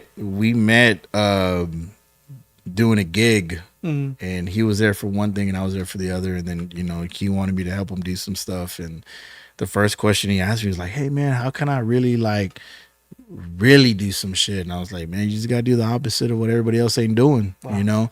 And he took my advice and he ran with it, and he's been with me ever since. And he went to High 97 with me. He went to New York with me. I took him with me. Wow. And he got to see what it is. So he's one person, man, that can tell you the things I tell you or the things that I say I'm gonna do or am doing, he'll tell you that I'm not bullshitting about it, you know, because he's always with me, you know. At a certain point, he always sees, you know. So, you know, so that's a good thing, because it's always good to have certain people there to where if somebody ever tries to doubt what you're trying to do, you have some type of clarification that, like, nah, man, you telling the truth, you know. So like somebody watching over. Yeah, but I mean, he'll tell you too. He's the same person that when we were coming back from New York, and he asked me like, man, what do you think people, you know, are gonna say back home after seeing me on it? And I was just like, I get a lot of hate from it. Well, nobody will find out. Nobody even hear about it. And then sure enough, that's what I did. I got a lot of hate from it. Yeah. Well, because I know one of them was like, why'd they put him on there? They should have put such and such and such and such and such and such and such. Never satisfied, bro. When my thing was like, well, if you're that fucking good, you know, but this is what people get twisted, and this is what somebody asked me one day. They're like, man, you don't get upset like when you see things, or when I did see things like that. And this is what I tell people: I'm not gonna sit up on the internet and argue of why I deserve my winnings. You know what I'm saying? Like, I'm not gonna never argue with somebody. That's basically complaining, or like, no, it's just it's what like at that point in time, what was I supposed to do? Get on the internet and comment to each person why I deserve to be in that chair, why I deserve to do this, why do I need to go to each fucking person? Like, when you kind of sit back and you look at certain things from people's perspective, you kind of break it down in sections to where it's like, you guys over here don't ever promote support anything in general. Then you guys over here don't fucking buy anything and shit. So, you know, it's like that, man. Damn, bro. Yeah. So a bunch of haters, never satisfied. I don't even know what to call them anymore. I don't even call them haters anymore. Yeah. Oh my God. It's something. Just people that are just bored, I guess. Yeah. Yeah. When you're doing stuff, man. I just want to let you know that my drink is still cold in this 40 dude, ounce hell sipper. yeah, bro. So. What you got in there? You got some water. I poured my water in here. I drink Liquid Death. Oh yeah, I saw that, bro. Mm-hmm. Love it. It's not the carbonated. It's not the carbonated. Oh, I can't stand those. No. Damn. I can't stand those. I'm a very huge like soda drinker. It's very bad, but I can't do like those sparkling water flavor types of things. Okay. I can't stand that shit. It's something about it, bro. Like, I don't know how people drink those White Claws and all that shit. Oh my God, the thing tastes like shit, bro. Like, it's like getting a soda that has no flavoring in it, and it's just like, yo, like, if people were there at the bar, like, I'm just like, that shit tastes like shit. Vodka water in the glass. No, but I'll drink the shitload out of Topo Chico, and, stuff like that. But I love Liquid Death, man. Liquid Death. Shout out to Liquid Death. Yeah, shout out, right? No shame. We need a plug. I need every flavor. Yeah. But just even that, man. You know, one of the reasons what caught me was that whole packaging. Oh, okay. Yeah, you know, I mean, like the package, the actual can itself. Yeah, the can itself. Okay, if you think about it, if you're walking down the street with one of those cans, it looks like you're walking around with a beer. Oh yeah, it does. You know what I mean? So it's kind of funny, you know, but, you know, filtered water, but I just like the way, a lot of the other flavors, like the half and half, and they have the peach one and things like that. So, yeah, right on. Yeah. The sweet and sparkling waters from HEB are amazing, Anthony Diaz. I can't do it. You can't do it? Can't. No, hell no. There was a time, shout out to my homie Johnny Smalls, he, I think it was Truly's or something. He was like, try this, right? Yeah. He's all, and I tasted it. I was like, man, it tastes like shit. But then he put me on to this little trick. He's like, well, if you take those Kool-Aid packets that you put in waters, or like the little squirt bottles, he's all, you just put a little bit in there and just kind of like stir it around, and then you don't really get that bitter taste out of it or whatever. Yeah, right on. So yeah, if I do, I have to do that. But I don't really drink that shit. I'm not a huge drinker. Like, I don't consume alcohol like all day, all night or whatever. Now I'm into just really like a Like I drink old fashions and stuff. Yeah. Old fashioned like liquor or okay. Yeah. So when I do, if I do consume some type of alcohol, but I really don't. I don't really try to, I have bottles and stuff like that, but some that have been gifted to me, but I don't really drink like that. Were you ever like a heavy drinker? I wouldn't say a heavy drinker, but I mean, I would drink like heavily when I would go out and things like that. But now it's just because of all the stuff that I got going on, and with other things around me, I don't try to consume in that, man. I'm just at this point in my life, it's just I don't ever want to be the cause of putting somebody else's life in danger or even myself. Am I a victim of doing that, drinking and driving? Of course, everybody is, right? But it's just certain things, man. I don't ever want to be on the jail app for that. You know what I mean? So I don't jail it was like FaceTime with is that what it is? The Nueces County jail app? Yeah. What do you mean? I don't know. What are you talking about? The Nueces County jail app. Do you want me to give them a plug too? Yeah. Come on. We got a comment here. They say that you NCSO. That's what it is. NCSO. NCSO. Anybody watching knows about the jail app, bro. Trust me, y'all know. That's the thing about me, bro. But you know what I hate? Let me tell you what I hate. Don't go do something stupid. You get locked up. You end up on the app, and your fucking mugshot is you crying and shit because it's like, yo, you knew what the fuck you were doing. You know what I'm saying? Like, don't go out there crying. Like, yeah, it was crazy, bro. Hell no, man. Crooked Christi, bro. I love it, man. Somebody say you did comedy at one time? Is that me? True? Yes, we did. No. You say you did comedy? I don't know. Nah, I've never done comedy. I'm just funny. I say a lot of funny shit, but I've never done. I've actually had somebody tell me to do it. Shout out to my boy Lito Cortez. He does comedy. That's my homie, man. Yeah, no kidding, bro. Hell yeah, that's cool. My homie, man. Yeah, we were in a band together. He played drums, I played guitar. Yeah, very talented Shout guy. Shout out Lito, man. Yeah. Shout out to the Candyman and his moms and all them. Yeah, his sisters and all them. Yeah, bro. Like, dude, that's my dude right there, man. Yeah, Lito. That's awesome. So you know him from? How do you know him through his dad or? Man, I can't even remember. I met Lito. Yeah. Shit, it's been so. Cool, but no, that's my boy, bro. Like. We've actually talked about like doing like comedy shows and stuff like that and everything like that. And he was into that. I haven't seen him. Very talented, man. Very talented dude. Yeah, funny dude for real. Yeah. But yeah, I've known him for a long time, man. Yeah. That's awesome, man. Yeah. Small world, right? Yeah, definitely, dude. Shoot, for real. Yeah. So. You got those projects coming up. You get with DJ Stump. Is there? So what's the future? What's going on with Crooked Christi? You got new drops coming out? We with Crooked, we got a lot of new merch coming out. I just always say hopefully because you never know what's gonna happen for one day or the other. But my goal now is to just try to introduce a lot of different stuff. I really want to focus on doing a lot of things for women. We did at the beginning, we had like women's leggings and things like that. I'm in the process right now of dropping a Crooked Christi makeup palette and other things that are related to makeup. So I'm in the process of doing that. I'm hopefully before the year's out, I want to drop a limited edition skateboard for all the skateboarders and stuff like that. Yeah, that'd be cool. But I'm only gonna make a certain amount, and then after that, it's over with that one. Yeah. But I just really want to tap into a lot of different stuff. I know one of the plans is to start introducing a lot of stuff that's gym related for all the gym rats out there and things like that, like bottle shakers, gym bags, cool. Apparel for the gym, things like that. Yeah, that's what's up, dude. Heck yeah, man. Yeah. I just man,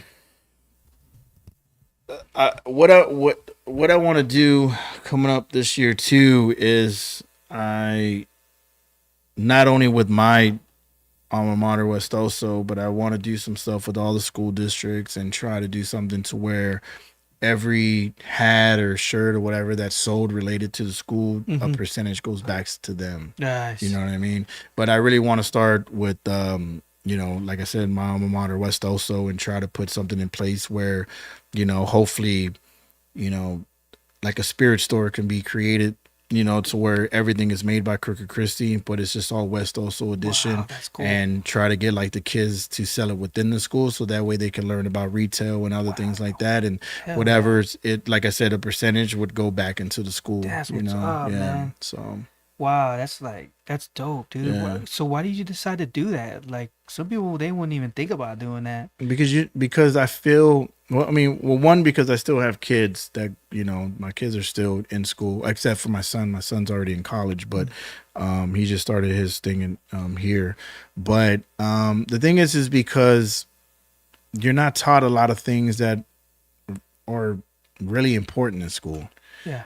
So I look at it like, a lot of these kids, man, I feel like they're set up for failure as soon as they come out, especially the ones that don't go to college. Man. So I look at it like out of us, 4 brothers, my second oldest brother is the only one that went to college. He got a full ride to Johnson and Wales University in Rhode Island. Amazing. So, but that was his thing. That's what he wanted to do. But there's a lot of people, that just like me, I didn't care for college. I didn't care about going there, whatever, that once I was done in high school, that was it. And then I, continued to do what I was doing. But there's just a lot of kids that I feel that like, that's why you have a lot of the shit that's going on now, because a lot of these kids, they don't have no hustle behind them. Right. That's why a lot of them are out here doing dumb shit. You know what I mean? Because their world is so small. The way they look at the world is just very, like, to a lot of people, it's just, there's nothing more than Corpus.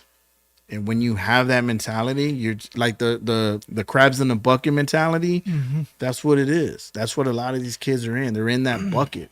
So it's, if you could teach, the younger crowd at the same time of teaching other people. And again, I'm not the most successful person in the world. I've never, I got bills and problems like everybody else. My thing is just, I was barely 30 years old when I, figured everything about credit. I went through all my 20s and, like paying everything cash because I didn't have the knowledge of credit. My mind wasn't on that shit. My mind was just making moves, trying to make money, pay this, pay that, all this, and that, whatever. Like, but when it got to the reality of being 30 years old and you couldn't do certain things because you have no credit, Crazy. So a lot of these kids, they don't know about shit like that. Yeah. So. Right on. So you believe in like having keeping up your credit score? Oh, of course. Yeah. Now my credit's good. I'm on the other side of that. No, man. I think at what am I, like 700 maybe, something like that. So you feel like having a credit score would help you to, I guess, give you more purchasing power, or like how do you look at that? Well, yeah. I mean, it's. You got kind of, it's not hard for you to do certain things, but again, there's a lot of things that, that I've been trying to do that I wasn't able because, again, of everything in the past that I didn't do as that. Because remember, in my lifestyle, it's just, you're just busting a move. Yeah. Busting a move and hustling.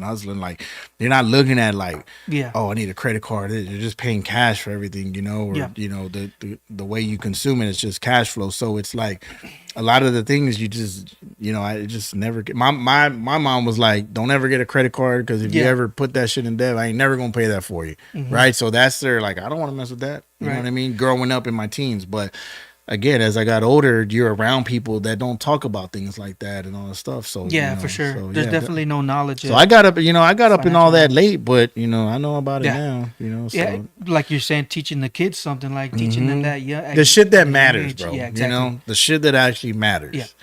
Yeah. The things that where a young kid can get out of high school or even start now if they're still in school, working a job, and start building something to by the time they're 23, 24 years old, they're able to buy something that really matters. Compared to just wasting money on an apartment that they're never going to own. Right. You know what I'm saying? That's what this whole thing is about, right? Living and being able to pass things on to people to where it keeps going and keeps going. Wow. So like a legacy, like leaving a well, legacy. yeah, I mean, it's just, everybody's working towards something. Even people that might live in an apartment, their goal is to what?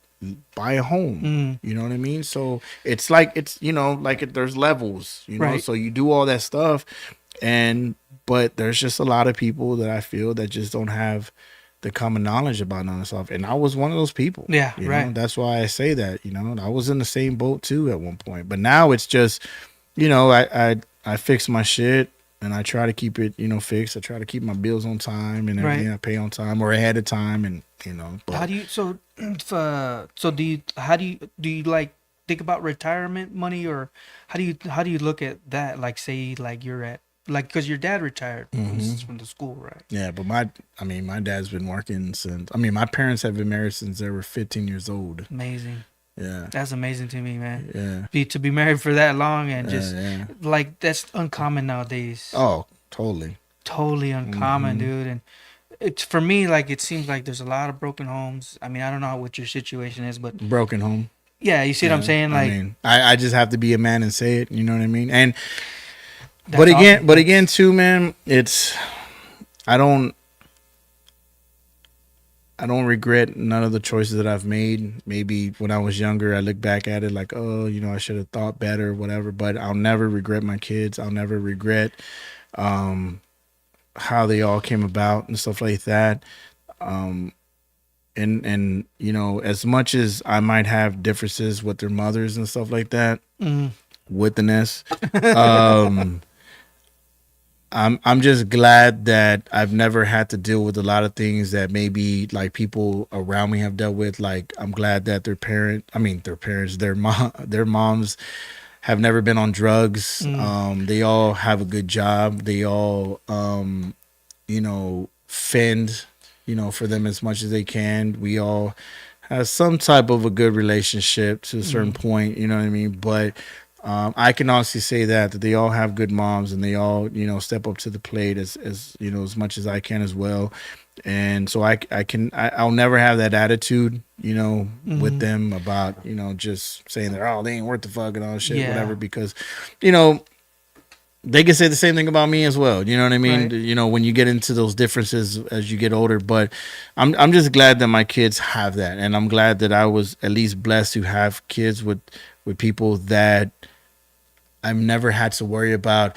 Oh, my mom went to jail or this or that, and I'm pretty sure they feel the same way. I've never, been in certain type of things where my kids had to hurt from that. You know what I mean? So, but was my idea of having kids like, oh, they're just gonna be in, separate homes? No, that was never my goal. My goal, to be honest, was I never pictured myself having kids. You know what I mean? I have one son, I have 3 daughters. Wow. I never grew up with sisters. It was very hard to accustom myself to having daughters, you know what I mean? Yeah. So, but it's the coolest shit in the world, Yeah, for sure, man. So, damn, props to you for, man, for. I took my baby Emily, I took her to Las Vegas. We went, because I'm a huge Raiders fan. Yeah, Shout out Raider that. Nation. Yeah, but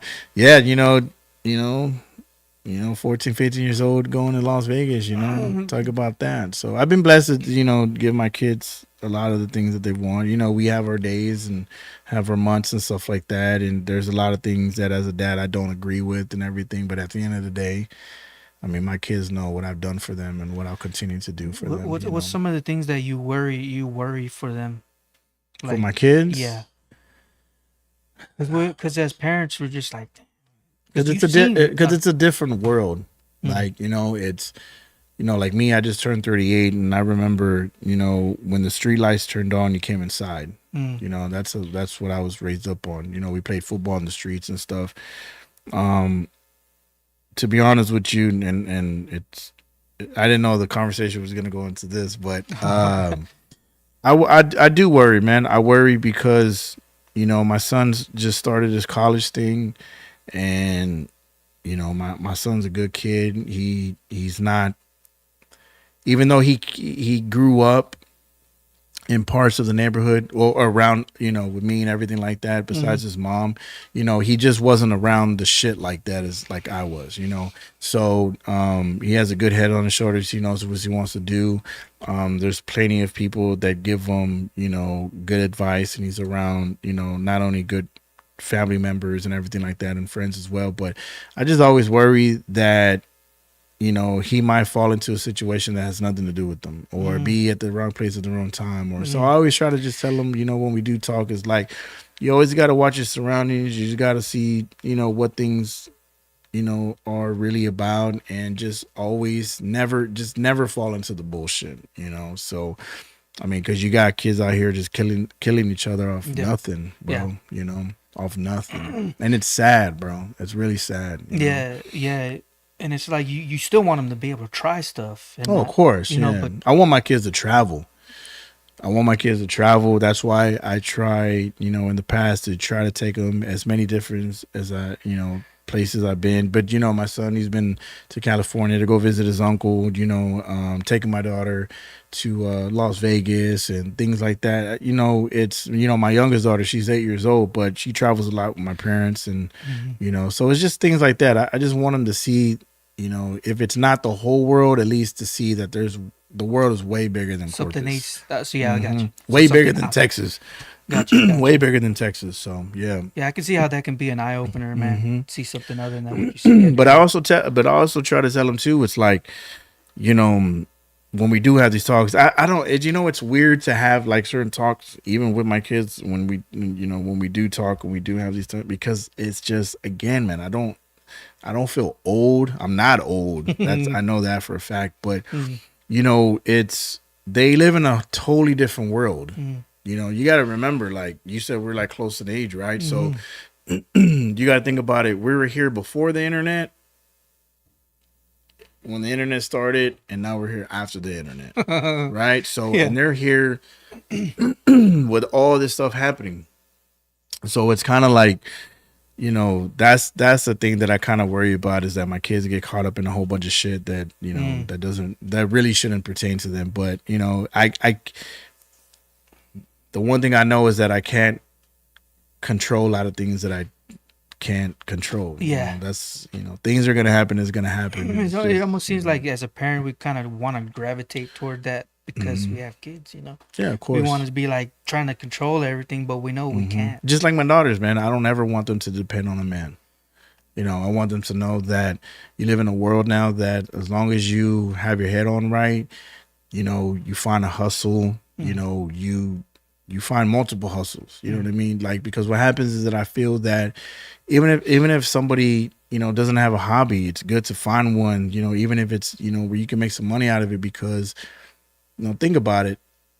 When COVID hit, it scared a lot of people, because a lot of people didn't know what the fuck to do, right? Because you've been at this one job doing this one thing, and now you just don't know what to do. But think about all the people that had multiple hustles, making t-shirts, doing this, wow. People knew, like, oh shit, okay, well, my major income that's not coming in from all that, I could do this over here. Yeah. And, people were just playing the guitar on live feeds, and people were cash apping them. Think about that, right? Like, people found, and that's just knowing that you have that hustle mentality. So, and if you have it, man, it's not something that you just pick up. It's something I feel that you're born with. Like, some people have it, some people don't. That's what it is. I don't know. I want to go as far as to say that like our culture, I guess. Like, especially the older generation, like, they work hard, bro. Oh, of course. Like my tias, they still work hard to this day, and they're like, oh, I'm like, dang. Yeah. You know what I mean? I mean, it's you'll never. I mean, the stuff that I do. I mean, I'll never match up to what my parents have done. That's how I feel. You know what I mean? Because they came from a whole different era. They've worked to a certain point. There were certain things that they were able to do right off the rip, you know what I mean? And nowadays, a lot of this stuff don't exist. So, you know. It's a changing world, and you have to change with the times. Yeah, of course. Yeah. Figure it out. Yeah, and I'm in the game where, the shit is evolving every day. Wow, you know what I mean? Think about it. You're going from Facebook, Twitter, Snapchat, Instagram, TikTok. You know, if they ban the whole TikTok thing or America buys it, like what's going to come after that? I mean, right now there's somebody sitting in their bedroom or in an office trying to create something that's way better than TikTok. Wow, crazy. Do you find yourself like being wanting to be around younger, the newer generation because that's the technology that they've been growing up in? No, I mean, I learn every day. So a lot of the stuff that's happening, I mean, I'm using it myself, or I'm figuring it out myself. But I'm always willing to get with people that, you know, want to do something, or they're something that's going on. You know, I'm always ready to tap into something, but I just can't do things with people that where if I see myself doing all of the work, there's no reason for me to even be around. You know what I mean? That's what happens most of the time. But do you find yourself micromanaging, like, or I don't micromanage nobody. I just do. You know, I do it. You know, the shit that I do, like clothing. You know, the Corpus Christi wise. You know, again, I do it with my brothers. So you know. Me and my brother Jason, you know, we go at it sometimes, and you know, because we're two people, doing, you know, we know we're on the same level of certain things, and we're always just trying to be better, and we're trying to better ourselves, and you know, but no, I don't micromanage nobody, man. I just, you know, I've never really been in a position to have to macromanage anybody except myself. You know what I mean? So, but other than that, like, you know, I'm always willing to work with people. That's one of my main goals is music wise is I want to get with a lot of people that do music that are actually got something going on, and I want to drop like 5-song projects with them. Nice. Probably shoot a video to each project. Wow. And just put it out and just build like that, you know, besides of doing my own solo thing. But there's a lot of, you know, talented artists out here that are just never going to get their shine, or they don't have, you know, the money and things like that. Like I did, you know, so a lot of those people, man, they're just never gonna get their shine, and I feel like they're just, you know, it'll become wasted talent, you know. So you mentioned like too, like sometimes you're around like the wrong people, like of course. That could keep them from progressing. Of course, if you're around 4 broke dudes, what do you think you're gonna become?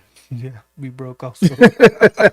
Right? So, you know, I'd rather get with people that, you know, have built their platform or structure off of, you know, this and that has made it go up, and that's what you want to build around. You know, you're never gonna get nowhere hanging with a bunch of motherfuckers that just ain't past level 1, bro. Yeah, like, man. You know, so when I look at certain things, I'm like, that don't work for me. And some people on level 1, they think they're on level 10 already.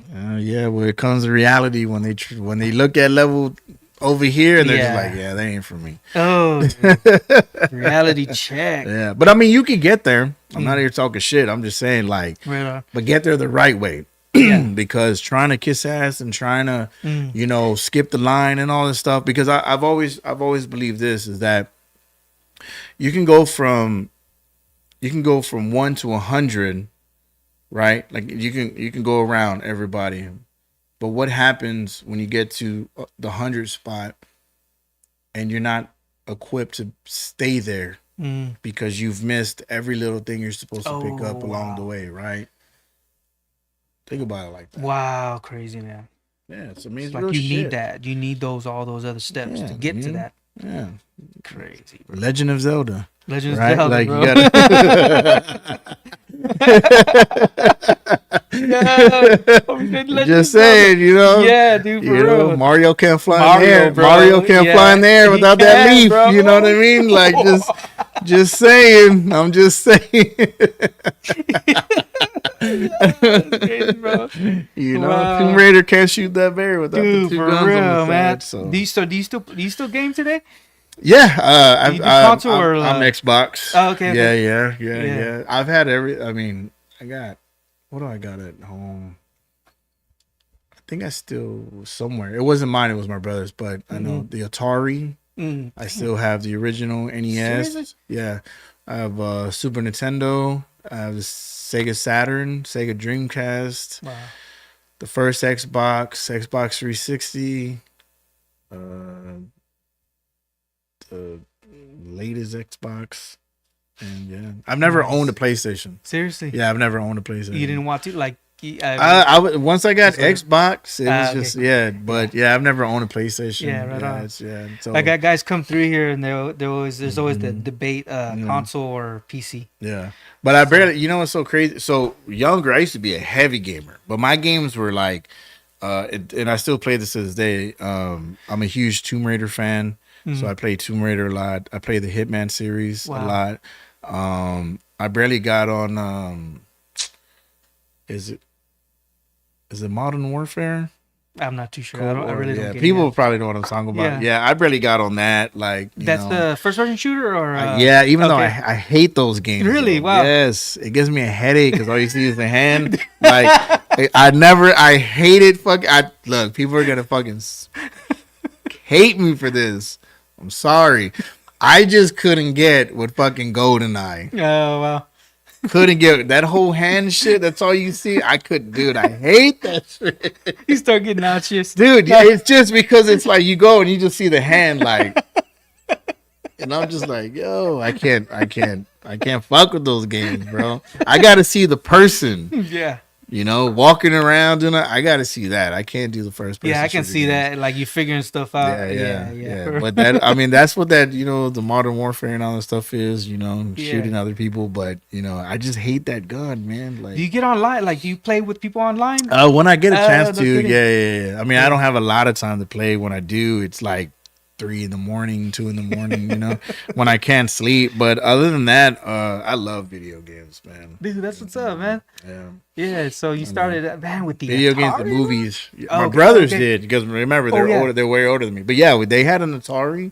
And then, my pops was cleaning out the attic a while back, and he pulled out a lot of stuff that we had put up there. And we still got the what was it, Super Pad?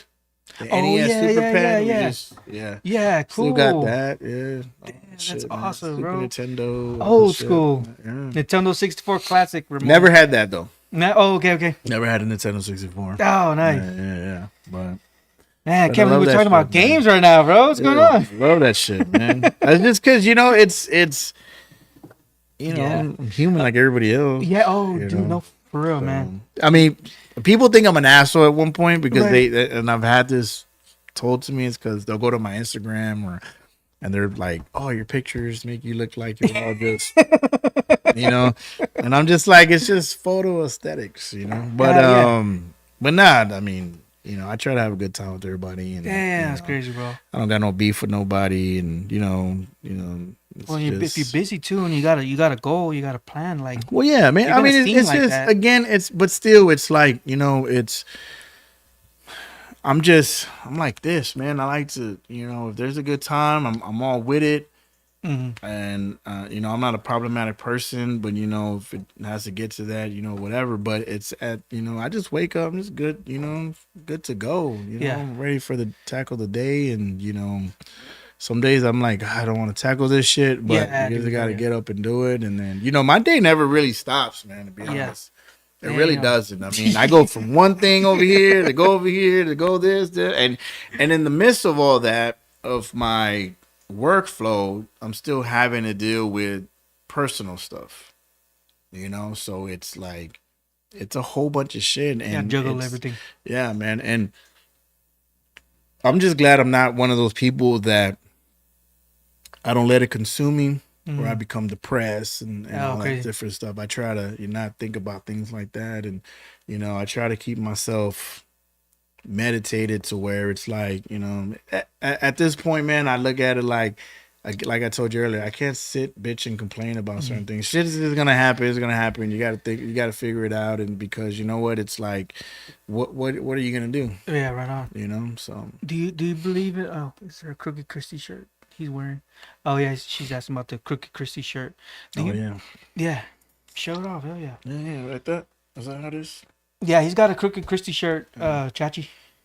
Hit up his website, crookedchristytx.com. Mm-hmm. You see how he's giving you false information? Gatekeeping. He was gatekeeping.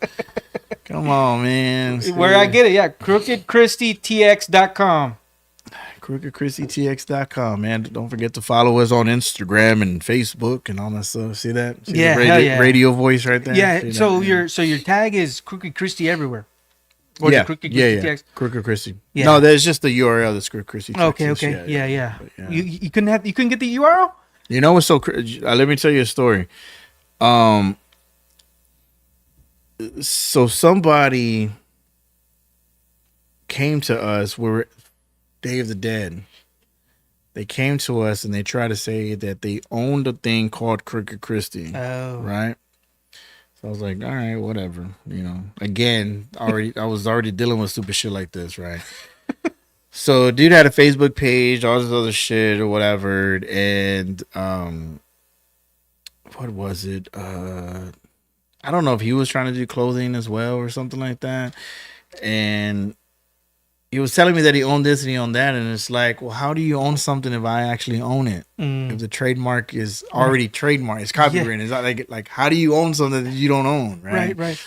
And yeah, so I don't know if this person like owned the URL or some shit like that or whatever, but I remember talking to the dude on the phone, and you know, I remember the conversation was like, look, bro, like whatever you're trying to do is not gonna work, right? And you know, you're not gonna win anything. He was telling you this?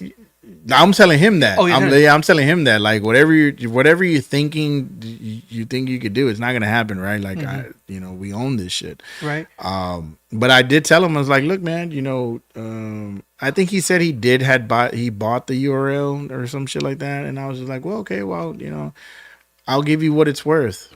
Oh well. Yeah, and how much is a URL? It's like $11, $12. So I give you what it's worth, you know. And because this is at the very beginning of when all this stuff is starting, and usually like, oh well, this and that and all that shit. And I was like, look, bro, like, I don't give a fuck if you have a URL, whatever. Like, I own the trademark. Yeah. Like this whole shit's mine. Like, you know, and he found out pretty quick that like, no, serious. Wow, dude. So hey, is that website? Let me see. Let me look at crookedchristy.com. See if they still own it. Have you checked to see if you can get it or not? I mean, Crooked Christy, Texas is fine with us. Damn. I mean, you know, that's what's up. I mean, there's nothing on that page. There's nothing. There's no that nobody. So still owns nobody had nothing related to what we had. So again, it's just somebody just tried doing something or whatever, and it just never happened. I don't know. Yeah. So nobody owned anything. Like nobody owned this before we did. Like we literally created all this. Yeah. That's awesome, man. So I didn't create the word. Yeah. I just we created the brand. Yeah. You know what I mean? So it's, you know. So you can't go, or they haven't picked you to go to the Day of the Dead anymore. Like no, but you don't get picked. You have to like register and all the stuff. But I mean, when you're doing it for like 3-4 years straight, and all of a sudden you send in the same paperwork and you send in the same this, and then you get rejected, it's kind of like, what? You know? So I don't know. I don't know how true it is, but somebody was telling me that, you know, it went back to where things that were being sold there, it had to actually be handmade and all this other shit. I don't know how true that is, but I think it's just kind of fucking stupid. I mean, what am I supposed to do? Go buy a t-shirt machine and be there on the side of the street and be like, oh, here you go. Like, it's fucking retarded. But that's what I'm saying. It's stupid shit like that. What am I? I'm supposed to have somebody's grandma embroidering the hat so I could be a part. Like, yeah, you know. But you'll let Miss So and So down here sell soaps and shit, and you don't know what they're putting into it. But I gotta fucking, I hate that shit, man. God, sometimes I get so upset with Corpus. I love Corpus to death. Yeah. But God. Damn, man, it's like y'all motherfuckers need to get y'all shit together when it comes to some of this shit, you know? That's what people get pissed off around here, bro. I'm sorry. Yeah, I'm gonna get irate on this motherfucker. You're right, not for real, man. City council and whoever you motherfuckers on. All the way up to the top, bro. No. Yeah, it's cool. But then I think about like, man, do I want to be out there in 100-degree heat? Like, trying to sell a t-shirt. I love y'all, but God, I can't be out here in this 100-degree heat trying to sell you a T-shirt. Maybe like just order it, just order it off the west side. I'll throw a free sticker in there. Yeah. People don't. You know what's so crazy? People don't even know that. People don't even know that. Sometimes I might throw a little extra in that package. Yeah. For love. Yeah, that's cool. So you package it yourself? You package it yourself, or I do everything. That's what. Bro. That's awesome. There is no. You order the T-shirt off the website, and then it's like a whole third company that prints it and then sends it up. No, I'm mailing that shit to you. Hell yeah. I gotta get my ass up in the morning to make sure all those orders get to the, to the mailbox and stuff like that. Yeah, I've had people actually like, hey, can you just come drop it off to me? Stuff like that. But, drop ship is what DJ Lil King. He said, I don't do none of that drop shit. ship. It's really not. It's really drop shipping too. It's funny he brought that up, but drop shipping too is sometimes really not a good thing to even get into for stuff, man. You lose money that way, I think. You do. That money that you can have. Yeah. But it's but that's what it is, man. I actually, we did, take it, now that I think about it, we did have, there was a point in time that I did find a space and I wanted to open up as a store, and I don't think they like the idea. The owner? Or of the plaza or something. Okay. I don't think they like the idea of like having like a clothing, like a streetwear thing. Or this is the thing that gets me. Why shoot down an idea or business, whatever, you don't even know what the concept of the business is? But this is exactly what has happened with me with a lot of different stuff. Wow. And I'm here to tell you this. And I hope that, you have an audience, that the people that deal with the city and all that stuff, so they know this, is that, again, I would have never made, and peep this, I would have never made the front page of the business section if this was something negative. Wow. You think the Caller Times would have threw me on the front page of the business section if this was bad? If this was something that wasn't actually, I understand Crooked Christie, people think it's bad and all that stuff, but come on. It's gotten to the point to where it's like, it's fucking cool. Right? Like, you own your brand, right? And you're giving me props. Yeah. Right? So think about that. We've built something to where, again, how cool would it be?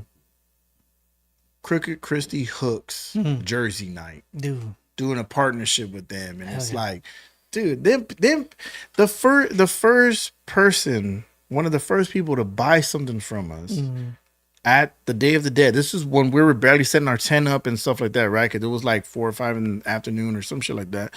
The first person to buy something from us was like a 60-year-old white lady. Wow, crazy. Do you think she knew what the fuck Crooked Christie was? Wow, crazy. Fuck no, because she told me, I don't even know what this is, but it looks cool. Wow. And boom, bought the first shirt. That's crazy. So think about that, dude. I've had police officers buy my shit. Like there was one, I forgot his name, but I had a police officer come to one of our pop-up. He wasn't on duty or nothing like that, but he told me that before even attempting to purchase our stuff, he had looked into it. Oh wow! To make sure that it had nothing to do with any type of gang shit or whatever. And when he saw what we were doing, because we were doing all these pop-ups, inviting the community to come see us, he saw then like, okay, this ain't bad. And when he started to see our shirt designs and our hat designs and stuff like that, shit, he came and fucking would come and shop with us a lot, man. Wow. So, so it's nothing negative, man, at all. I've made, Crooked Christie is for the youngest kid, boy or girl on the block, to the oldest dude. You know what I mean? Yeah. So it's just an all-around brand. That's what we built it for. Yeah. CC Hooks collab would be fire. You see that? So Hooks, get who I need to talk to over at the Hooks, dude. Right? Like, come on. That's shit. That would be sweet, man. They ain't got to pay for shit. I'll pay for my own goddamn stuff. Like a local brand to, man, dude, that would be sweet. Dude, Crooked Christie Hooks jersey night, like all those jerseys that they do, the ones they just give to people 100. I'd be like, man, let's create this one badass jersey, something, and the first 100 people to walk in there, however they do it, it's like, man. So that's big right there. Hopefully we can make it happen. Hell yeah, dude. So.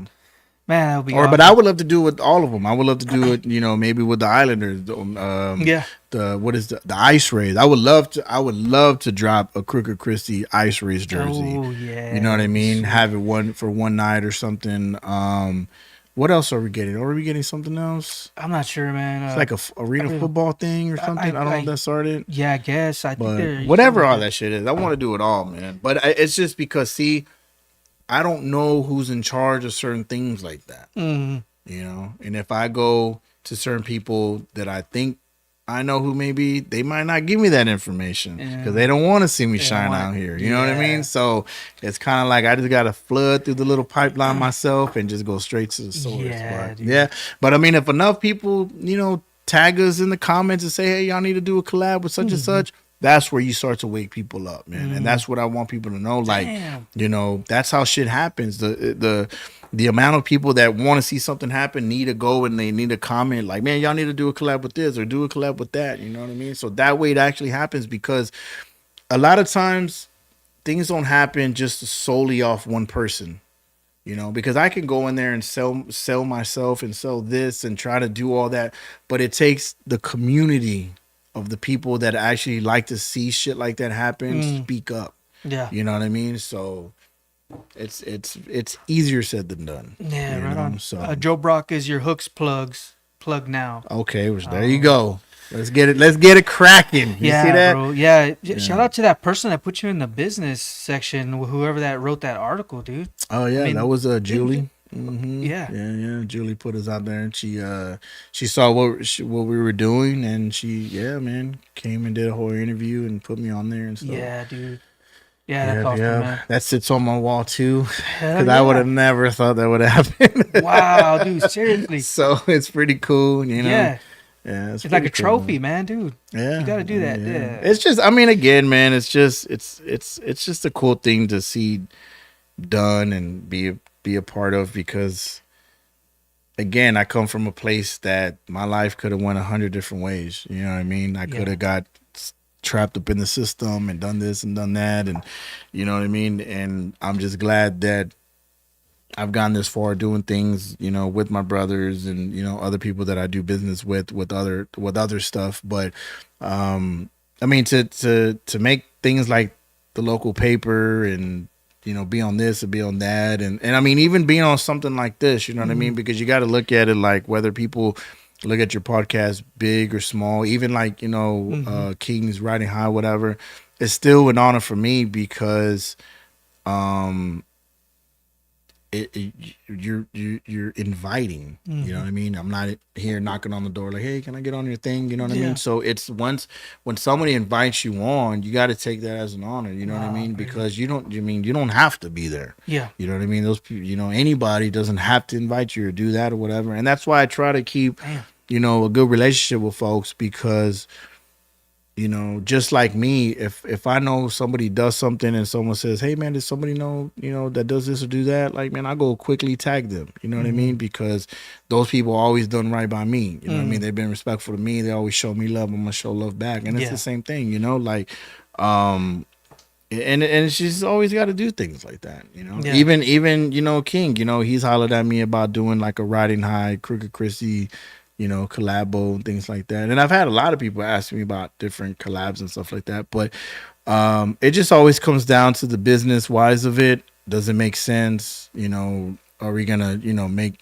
some money out of it? And, again, is it gonna make sense? Because I'd rather, do things that make sense. Because at the end of the day, when you make it happen, it becomes way more beautiful, because it's like, damn, that should actually work. You know what I mean? So that's why you always got to make sure what you do it from, the ground up. Yeah, so. It's a business. It's your livelihood. And then shout out to the Riding High podcast, which I found out about you. I mean, you were on Scoop Dose, Riding High podcast. Yeah. And then I was like, oh, shoot, I got to get him on. So when I saw that, I hollered at you. Yeah. It's like, come on, man. Yeah. And then like I don't want people to think there's any animosity toward us because like I have a brand too. And there was like I got a comment from somebody like when I first started, they're like, "Oh, Crooked Christie's like the original brand or whatever." I was like, "Whatever, man." You know what I mean? So I don't. I mean, I pay attention to what's going on because you got to, but you know, I'm not gonna sit here and down somebody else for doing something. You know what I mean? Unless it's something like trying to like copy us or try to step on our toes or something. But again, you never do that in the fashion of doing something like that publicly. You know what I mean? Like there was a time where, you know, somebody was selling Crooked Christie shirts, but it was like designed with the, you know, Chanel logos and all the different, you know, all that shit. And, you know, it was being sold in the Trade Center. And, you know, I had to go and just talk to them and let them know like, hey, I own that. And, you know, you can't sell a T-shirt that says Crooked Christie on it because I don't want people to think I made that. It goes down the same path of when people thought, you know, me and, you know, Dusty's Corpus hat was made by me. You know what I'm saying? Because, you know, a lot of people don't know and the confusion is there. But at the same time, you still have to, you know, let people know that, no, you don't do that. You don't do this, whatever. But I don't take negative energy from that type of stuff. You know what I mean? Because again, it's like everybody's in their own lane. You know what I mean? I'm not, you know, I'm not trying to crash into somebody else's lane. I'm in my own thing. You know, I'm tunnel vision. Like, unless the thing just doesn't deal with, you know, messing with anything that's going on over here, financially, legally, whatever. I mean, more power to you. You know what I mean? So, you know, but I've had a lot of, dude, trust me, I've had a lot of people hit me up about how can I do this? How can I do that? You know, I'll give them some gems or whatever. And then it's like they're quickly back to throwing shade on me. You know what I mean? I've helped a lot of people, bro. I've done a lot of things for a lot of people. And then I'm not talking money wise. I'm talking about throwing gems, helping them do this, write music, produce this, all the different shit. I'll never get credit of love being shown back to a certain extent. You know what I mean? That's just the way it is, you know? And that's why it's just kind of like, I don't even, you know, pay attention to what's going around. As long as it doesn't affect over here, I don't, you know, more, but like I said, more power to you and everybody else, you know? Do you find yourself like tempted? Do you find yourself tempted to want to be like, no, they owe me money? You know what I mean? Like, there's people that owe me money. Or they owe me this, or they owe me There's people right now on social media that will cap all day, but I'm just like, man, you owe me money. Shut up. Like, you know what I mean? But again, it's just I mean, I'll say little slick shit here and there, whatever, but I deal with people one-on-one. I'm not gonna waste my time on social media talking shit or whatever. I mean, I done it? Yes, I have. But you know, there was one time I had to do it because somebody tried to say something slick, and I had to, you know, park it. But at the same time, it's like if I have an issue, if I have a real issue, real issue, I'm gonna go talk to that person because I always feel conversation is what's gonna change everything. Yeah. See, because what happens a lot, it goes back to, you know, the lie is more entertaining than the truth. Is that, you know, people are just gonna create their own little narrative about, you know, me and everybody else, but you just kind of sometimes you got to nip that shit, man. And that's why, like, if I ever hear something about me or whatever and it's not something crazy, whatever, you know, I'll just be like, you know, like, oh, did you really say this about me or did you feel this way or whatever? But it's never been in any type of like, you know, disrespectful talking shit type of thing unless it had to go that route. But I mean, I've never really had to be in situations like that. So I believe a conversation will change everything, especially when you're way older, you know. Yeah. If we're 17, 18 years old, you know, fucking, there probably ain't going to be no conversation. Somebody's going to try to shoot somebody just for the hell of it. But no, like, I don't have no real beef. I mean, I do have my issues with certain individuals that I'll take that to the grave. But other than that, there is no legitimate beef in people, you know. Not at all, man. Especially not in business, you know. I don't give a fuck. Yeah, business is business, man. Damn, this is a good conversation. I mean, man. The money that you make is your money. What do I have to do anything that? You know what I'm saying? That's what I say too. I'm like, well, you got it, I got one. Dusty sells stuff. There's Breland Price. He's got the Corpus Forever thing. Made in Corpus Christi. Yeah, you know. You see what I'm saying? He's one of my homies too. You know what I'm saying? And you know, he's he's hit me up. We've had conversations about, he'd ask me certain things and I'll tell him this and that. And, everybody's just doing their thing, man. Yeah. It's people. My thing is the people that support me, the people that support Crooked, the people that support my music. I'm grateful for them because they don't have to. You know what I'm saying? They don't have. I don't expect anybody to do anything. You know what I mean? My thing is just, this is what I do. This is what I chose to do. And I hope that every time somebody listens to one of my songs, they enjoy it or they like it or share it. Or if they buy a cup or a shirt or a hat or Crooked Christi, they feel proud to know that something was made for us. You know what I mean? Because this brand don't have no colors. You know what I mean? It's for everybody. You know what I mean? And I mean, there's also something too that I'm gonna introduce. I just don't really know what it is yet, but it's in the works for just the LGBTQ community. You know what I mean? So to show people like, hey man, like whatever you may feel, whatever, like I'm cool with everybody, man. You know, I want everybody to shine. Right on. But sometimes there's certain people that don't want you to shine. You know what I mean? But I say fuck it. Yeah. Diamond in the rough, man. Yeah, man. So go against the grain. Got to. Yeah. Got to. Yeah, man. Well, I appreciate you coming out, man. Hell We've been on 2 hours right here. I'm falling asleep already. I'm an old man, bro. You must have worked. Yeah. Oh, shoot, man. But yeah, thanks for coming on. You got anything you want to share before we take off? Oh, man. If you don't know about me, it's your first time hearing me, man, check me out, Mista Play Boy, MistaPlayBoy. You can find me on Facebook, Instagram, Twitter, TikTok, all this stuff. Check me out on iTunes right now, and keep following Crooked Christi, man, and shop, support it. Hell Thanks a lot, you guys, for watching. Stay tuned for the next few episodes. We got a few some other people coming on. Stay tuned. You can check out on Instagram, everywhere else, Spotify, whatever. Appreciate you guys. Have a good one. Hell yeah.